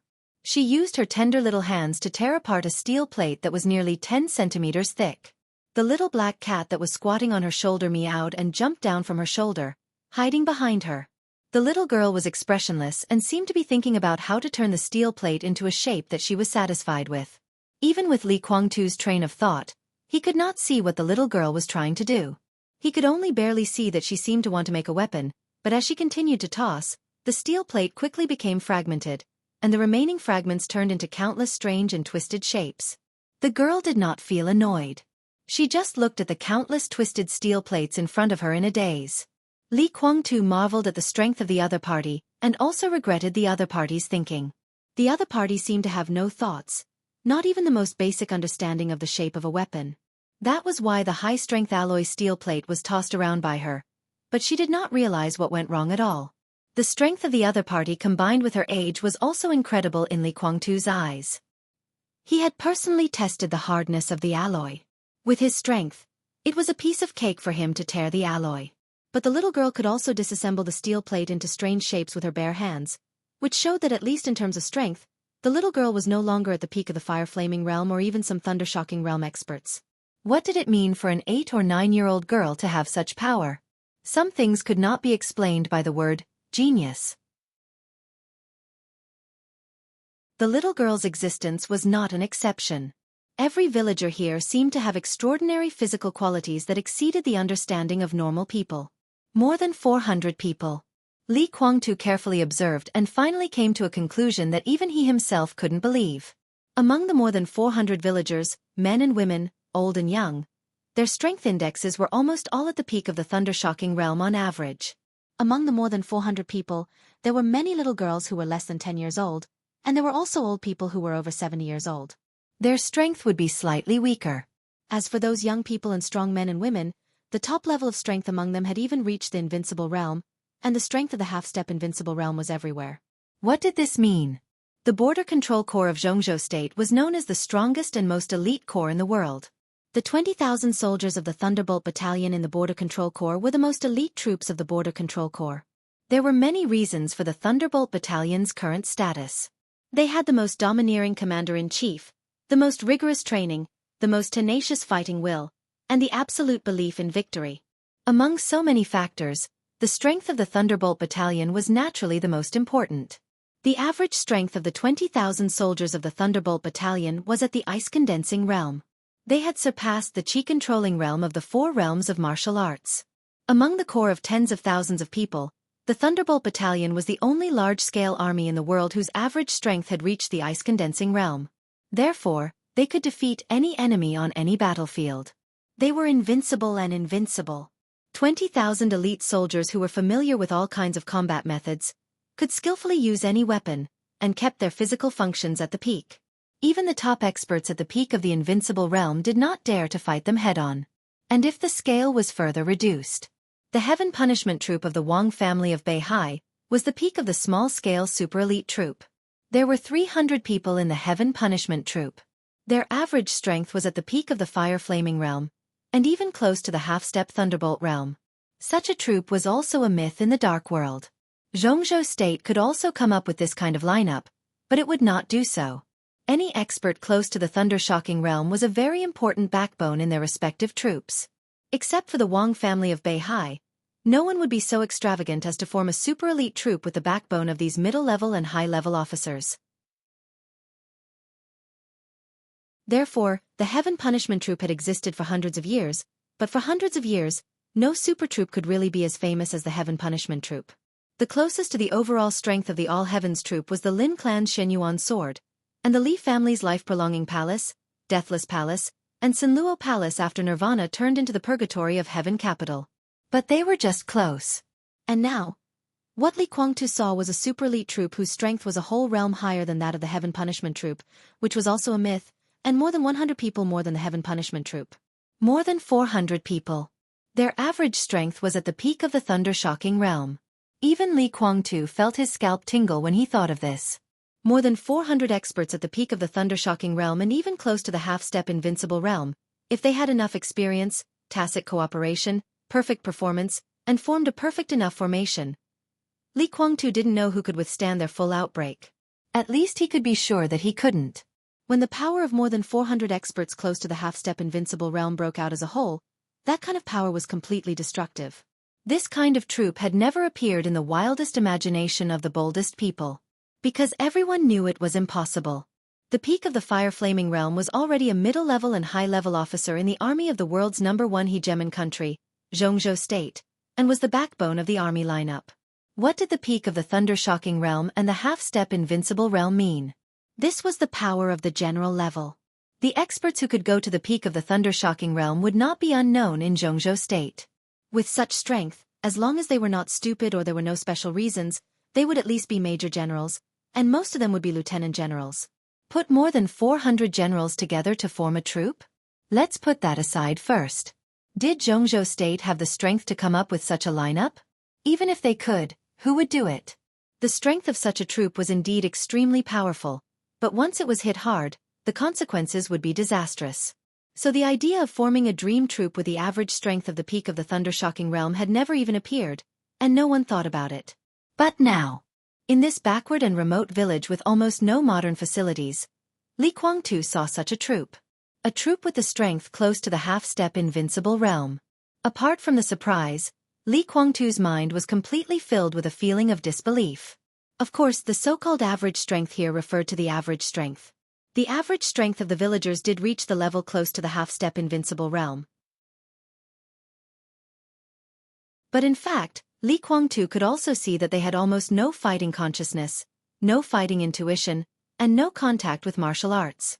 In this case, their physical functions and strength were strong enough, but if they were all pulled out to fight against the opponent, not to mention the 20,000 Thunderbolt Battalion, even the 300 Heaven Punishment Troop could kill these villagers several times in minutes. But Li Guangtu was not disappointed at all. Fighting consciousness, fighting experience, and the level of martial arts, these things could be filled in without much effort. As for the most difficult level to reach, these villagers had all reached the standard. This also meant that the more than 400 villagers in front of him were like more than 400 pieces of white paper, whose strength had reached the peak of the thunder-shocking realm, and they could draw at will into all kinds of shapes. A piece of white paper was good for drawing. Li Guangtu took a deep breath. As his figure flashed, his body appeared beside Xianxia.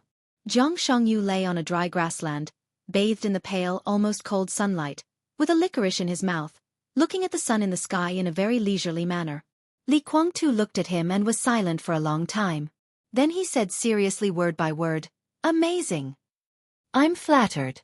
Xianxia smiled lazily and said, "The strength of these people has indeed reached a certain level, but it's not very useful for the time being.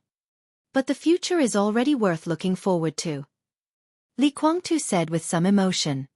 "So I said, the future is mine." Xianxia laughed. Li Guangtu was silent again. After a full 2 or 3 minutes he suddenly asked, "If these people have a certain degree of combat effectiveness and enough tacit understanding, do you think they can pose a fatal threat to Li Tianlan now?" "It's hard to say." Xianxia was also silent for a moment, and then he shook his head. "But it doesn't matter.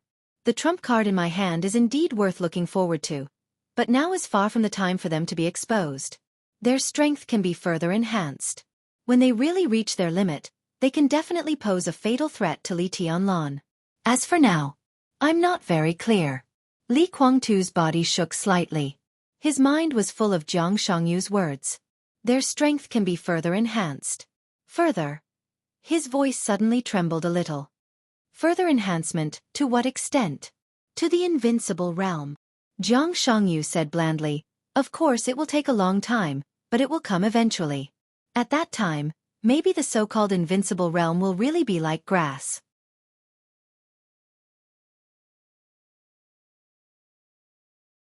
Chapter 1103. Pictures that he had never imagined before appeared in Li Guangtu's mind. Perhaps he and Xianxia would never know that in the era of Beihai and the Purgatory of Heaven capital, when there were metaphysical masters in Jianghu state, Xianxia and Great Master Wu Wei had long predicted that the invincible realm was as weak as grass.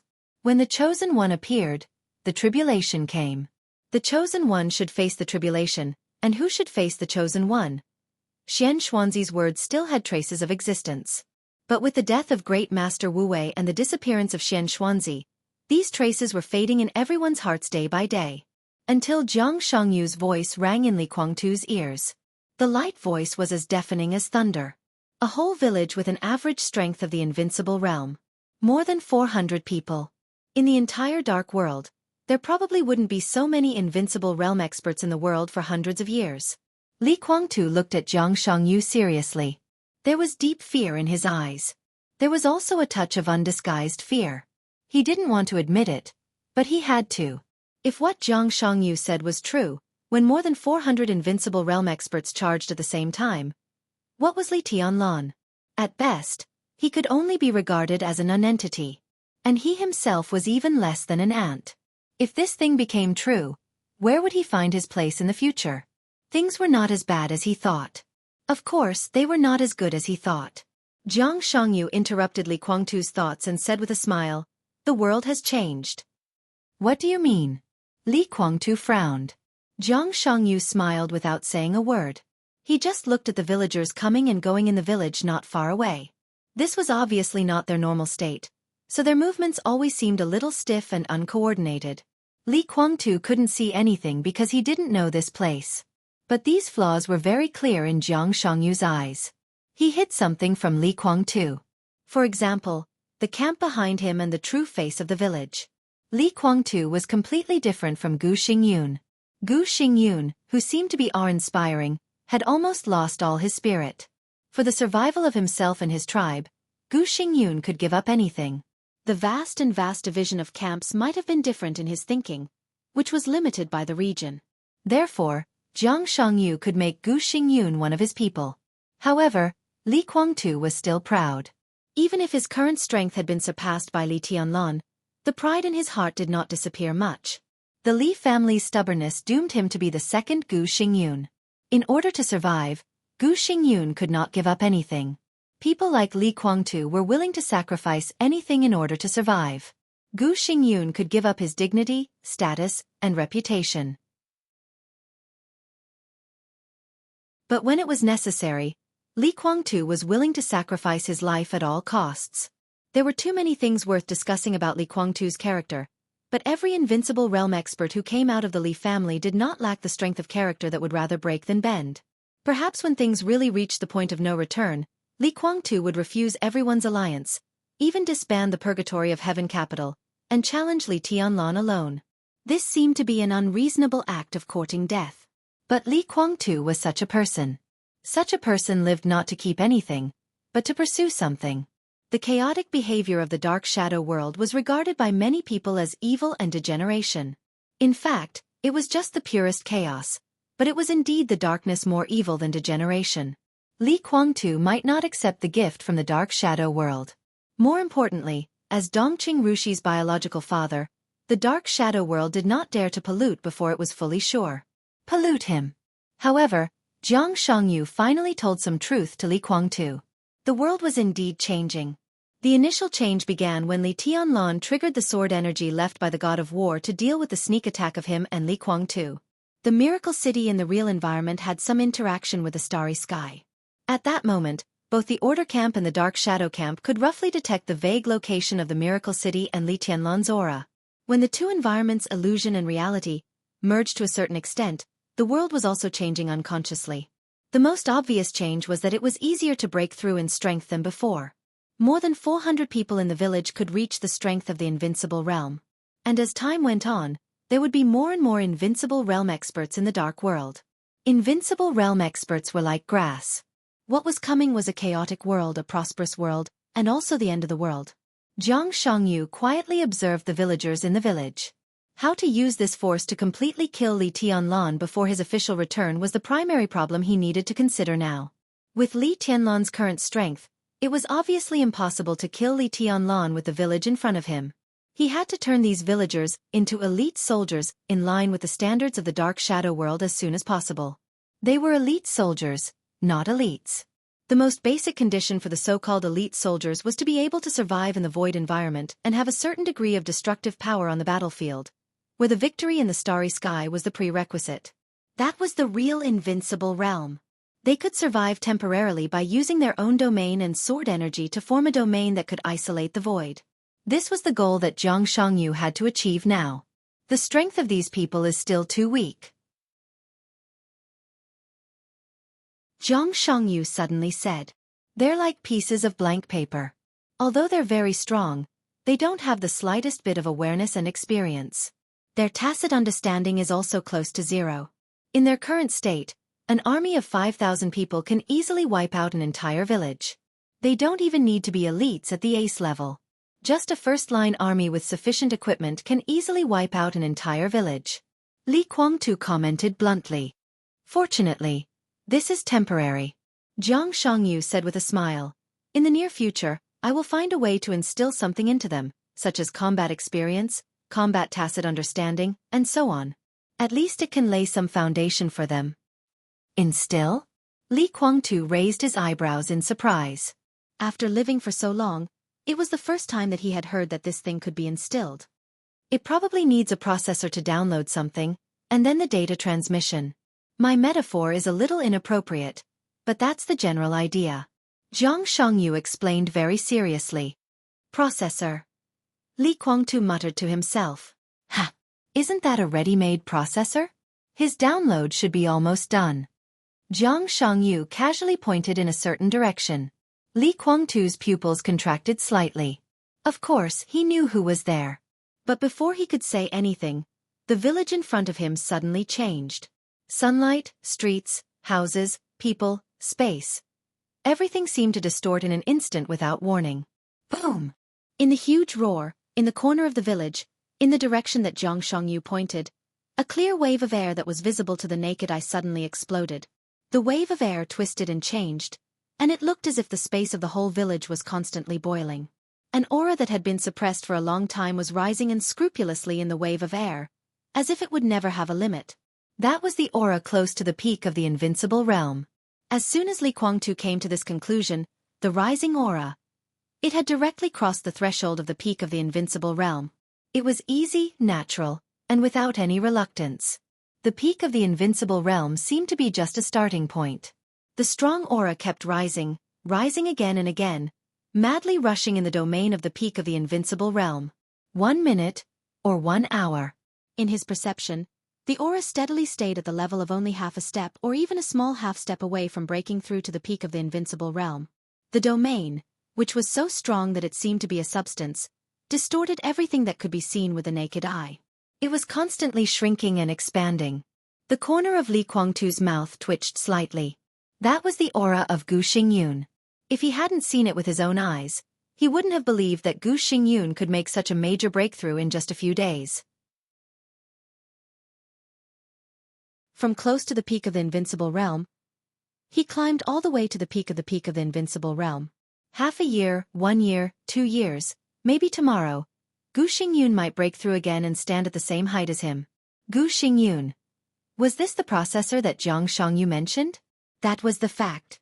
Gu Xingyun, who had successfully broken through, did not have time to be ecstatic. He didn't even have time to feel the changes in his body. At the moment of the breakthrough, he opened his eyes. In the deepest level of meditation, his surroundings had already become a void of nothingness. But the moment he opened his eyes, pieces of blood-red shimmer lit up in the void. In front of him, thousands of eyes appeared without any warning. Those pairs of eyes squeezed together and stared straight at Gu Xingyun. Every pair of eyes seemed to be speaking, conveying some kind of information to him. His brain was passively accepting everything and operating at a crazy speed. Hence, his aura continued to rise, and all kinds of battle scenes kept appearing in his mind.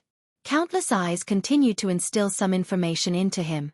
His brain seemed to have become a hard disk, and the storage space had reached its limit.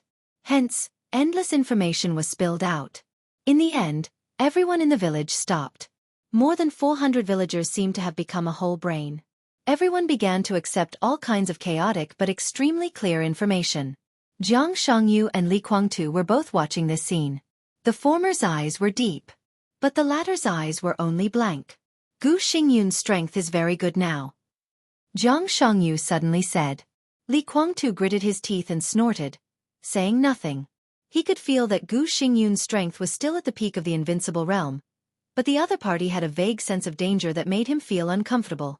In a sense, the current Gu Xingyun seemed to have become an example similar to Li Tianlan, whose strength exceeded his realm. The only difference was that Li Tianlan's strength exceeded his realm by too much. I want to try again. Xianxia said in a low voice. What? Li Guangtu frowned. Kill Li Tianlan. Xianxia looked at Li Guangtu with a smile. With the three of us and some villagers at most, do you think it's feasible? Before Li Guangtu could speak, Xianxia continued, I've already given out the bait to test him. What kind of bait? What do you want to test? Li Guangtu asked with a frown. Two very suspicious people have appeared around Li Tianlan recently. I want to test their origins. Do you think it's easy? Li Guangtu shook his head disapprovingly. It's not difficult.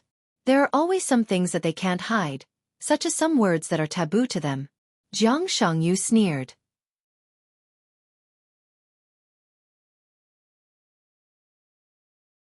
Chapter 1104. When the car entered the manor of the Bai family, Li Tianlan felt something and suddenly parked the car on the clean and tidy road of the manor. He got out of the car and quietly looked at the sky in the southeast direction, thinking about something. Qin Bai, who had been a little absent-minded for a few days and seemed to be thinking about something all the time, reacted after a while. She opened the door and walked to Li Tianlan, saying softly, What's wrong? There is something strange there. Li Tianlan's voice was hesitant and uncertain, but the doubt in his eyes gradually began to become clear. It could not be said whether it was his own intuition or heartless will. In the sky extremely far away in the southeast direction, he could clearly feel a power that was of the same origin as heartless twisting and struggling, as if it was imprisoned. Li Tianlan could feel Wuqing's desire, and he could also feel the longing of that mass of energy for Wuqing in the distant southeast. When he perceived this, Li Tianlan suddenly understood something. That mass of energy seemed to have been imprisoned for several days. It was constantly struggling, but it could not return to him and Wuqing. The sharpness in Li Tianlan's eyes flashed away. He did not know what could fix the energy belonging to a murderous weapon in a certain area for several days. But this feeling appeared so coincidentally that he instinctively felt that this phenomenon contained some artificial factors. Li Tianlan raised his palm slightly, and his eyes were cold. Qin Bai looked at him in astonishment. Li Tianlan also looked at his raised palm in astonishment. He did not know what his instinct wanted to do. The energy that belonged to Ruthless suddenly became clear. Li Tianlan was sure that it was in the southeast direction. But after the sense of distance was magnified, it became extremely blurred. Vaguely, it was at least hundreds of kilometers away. If Ruthless was in his peak state, the distance of hundreds of kilometers could be said to be almost instantaneous. But now Ruthless' energy was exhausted, and his consciousness was blurred. And Li Tianlan himself, in a normal state, absolutely could not attack a target hundreds of kilometers away without knowing what it was. But at that moment, Li Tianlan's instinct told him that he could do it. He did not know why, but he felt that he could do it. The moment he raised his palm, it was as if he was holding a key. It was as if there was a door in front of him. As long as he used the key to open the door, his attack could be instantly transmitted hundreds of kilometers away. It could even be transmitted to any place in the world. The feeling was so clear that Li Tianlan was a little stunned. This slight astonishment caused his rationality to start thinking at the same time. And so the instinct disappeared. The key had also disappeared. In his perception, the energy that belonged to Heartless also became blurry. Li Tianlan narrowed his eyes, which were shining. The breakthrough into the invincible realm this time brought him more confusion than the power it brought him. That feeling of being able to accomplish something in a certain way appeared from time to time, turning into rays of dazzling light. They were like shooting stars in his mind, fleeting and uncontrollable. Li Tianlan roughly knew what he could do, but he had no idea how to do it. There seemed to be a thicker and thicker obstacle in front of him, causing him to have more and more doubts. Li Tianlan slowly lowered his palm with no expression on his face. Heartless, who was draped over his body, suddenly began to fly. Almost at the same time, the energy that belonged to Heartless in his perception became clear again. Something that imprisoned Heartless seemed to be aware of Li Tianlan's and Heartless' attention, and that feeling disappeared almost instantly. The next second, the transparent energy streaked across the sky at an unimaginable absolute speed, like a shooting star, heading straight for Yuzhou.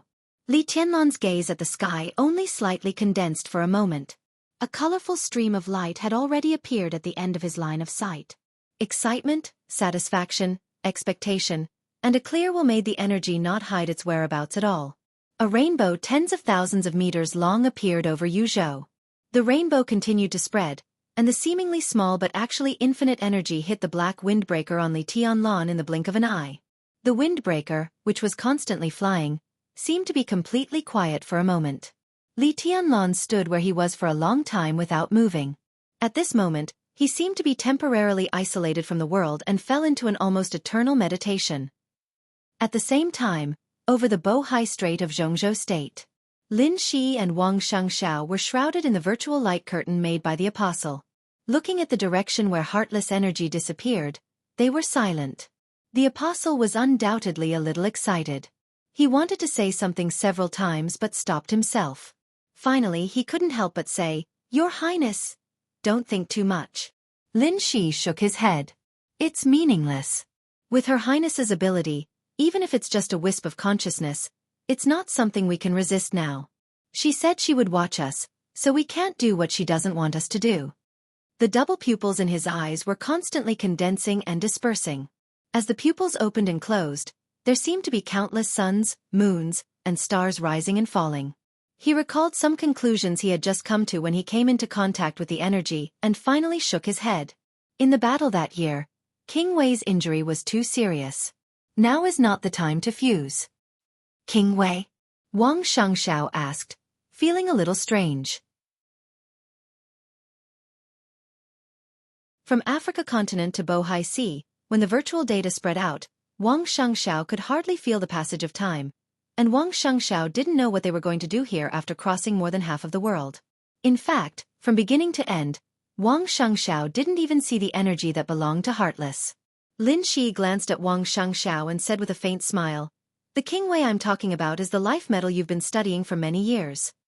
At the end of his words, his tone was a little strange. After a few seconds of silence, he finally laughed mockingly. "Oh, metal! King Wei, metal, Heartless. Wuyo." Wang Xiangxiao's heart suddenly tightened. Any topic about Wuyo could arouse his strong vigilance and defense now. He looked at Lin Shi calmly and said slowly, "Isn't that metal?" "You can say that," Lin Shi said faintly, "but in our understanding, the metal you know should be a piece of stone." "Stone?" Wang Xiangxiao's eyes were a little strange. The Wang family of Beihai had never given up on the study of the life metal. After all, since they knew that it was a meteorite from outer space, a meteorite with its own consciousness and life, in the eyes of many people, this piece of metal was equivalent to the first officially confirmed extraterrestrial life. It might not be accurate to say that it was an alien, but it was extremely accurate to say that it was an extraterrestrial life. However, Wang Xianxiao was not surprised by this statement. The so-called life metal was originally a meteorite from outer space, and it could also be regarded as a stone. However, the Wang family of Beihai had studied it many times and never found that it had any characteristics that belonged to a stone. Lin Shi's eyes were in a trance for a moment. The deeds of King Wei in the space-time corridor had countless legends in the War God realm, the Emperor Palace, and even in the current Miracle City. It could be said that he was a household name. The legend of Miracle City had been revised a lot, and some things had even been beautified. But the records of King Wei outside Miracle City were all true. In Lin Shi's understanding of King Wei, his life was roughly divided into 3 stages. As the first alien lord of the human clan, King Wei's most glorious period was naturally the period when he fought side by side with the First Majesty. At the very beginning, King Wei was his weapon. That history was too ancient. Even the corridor of time and space had lost a lot of information in the many terminations and reincarnations. Even the Emperor of the corridor of time and space had forgotten most of it. All that was left were bits and pieces about King Wei. In this first most glorious period that belonged to King Wei, there was the clearest record about him that no one could forget. In King Wei, the authority that belonged to the human clan was born. This was the most authentic record and the biggest legend. And the second stage of King Wei was the stage where he was assimilated by the Order Camp. This soul-stirring legend had even spread throughout Miracle City, and it had been translated into many versions and circulated in various countries. The origin of this legend came from Jianghu State. Various adaptations, remakes, and biographies were everywhere. It was a household name. Even children as young as 3 or 5 years old knew about this legend about King Wei. But no one knew that the protagonist of this legend was King Wei, who was assimilated by the order camp in the second stage. People only remembered him by another name. The name that brought him the greatest humiliation. The name that he had after he was assimilated by the order camp. It was also because the legend of King Wei had been spread on Earth to this day that everyone knew about it. That was why King Wei was in a weak stage where he was seriously injured but not dead. There were more than 1 billion people in Jianghu state. Maybe some people didn't know who the president was, but no one dared to say that they hadn't heard of King Wei's other name. This was also the most crucial reason for King Wei to form a real imprint. And in the middle of the second stage to the third stage. At that time, the majesty of the space-time corridor had not yet reached the peak. Under the circumstances that the first human emperor had fallen, King Wei brazenly returned to the neutral prestige from the order camp. He was almost the pillar of the entire human clan at that time. How to let King Wei return to the peak, let him and Li Tianlan return to the most glorious times, and let those blurred legends return to the past was something that everyone was thinking about. To some extent, it could even be said to be their responsibility. Lin Shi glanced at Wang Tianzong. Looking at his calm but extremely vigilant eyes, he suddenly laughed. Maybe you have guessed something, but it doesn't matter. I just want to tell you that the integration of Wuyo of Beihai, Wuyo of the Lin clan, and Wuyo of His Majesty Li Tianlan is the general trend. You can't stop it. No one can stop it. But it will take a long time. I think you don't have to tell me what your attitude is. When His Highness the Sword Emperor recovers and returns, we will communicate with him about this alone. You're tuning in to the Wisdom Diary YouTube channel. Don't forget to subscribe and join us on this journey to catch the most captivating stories.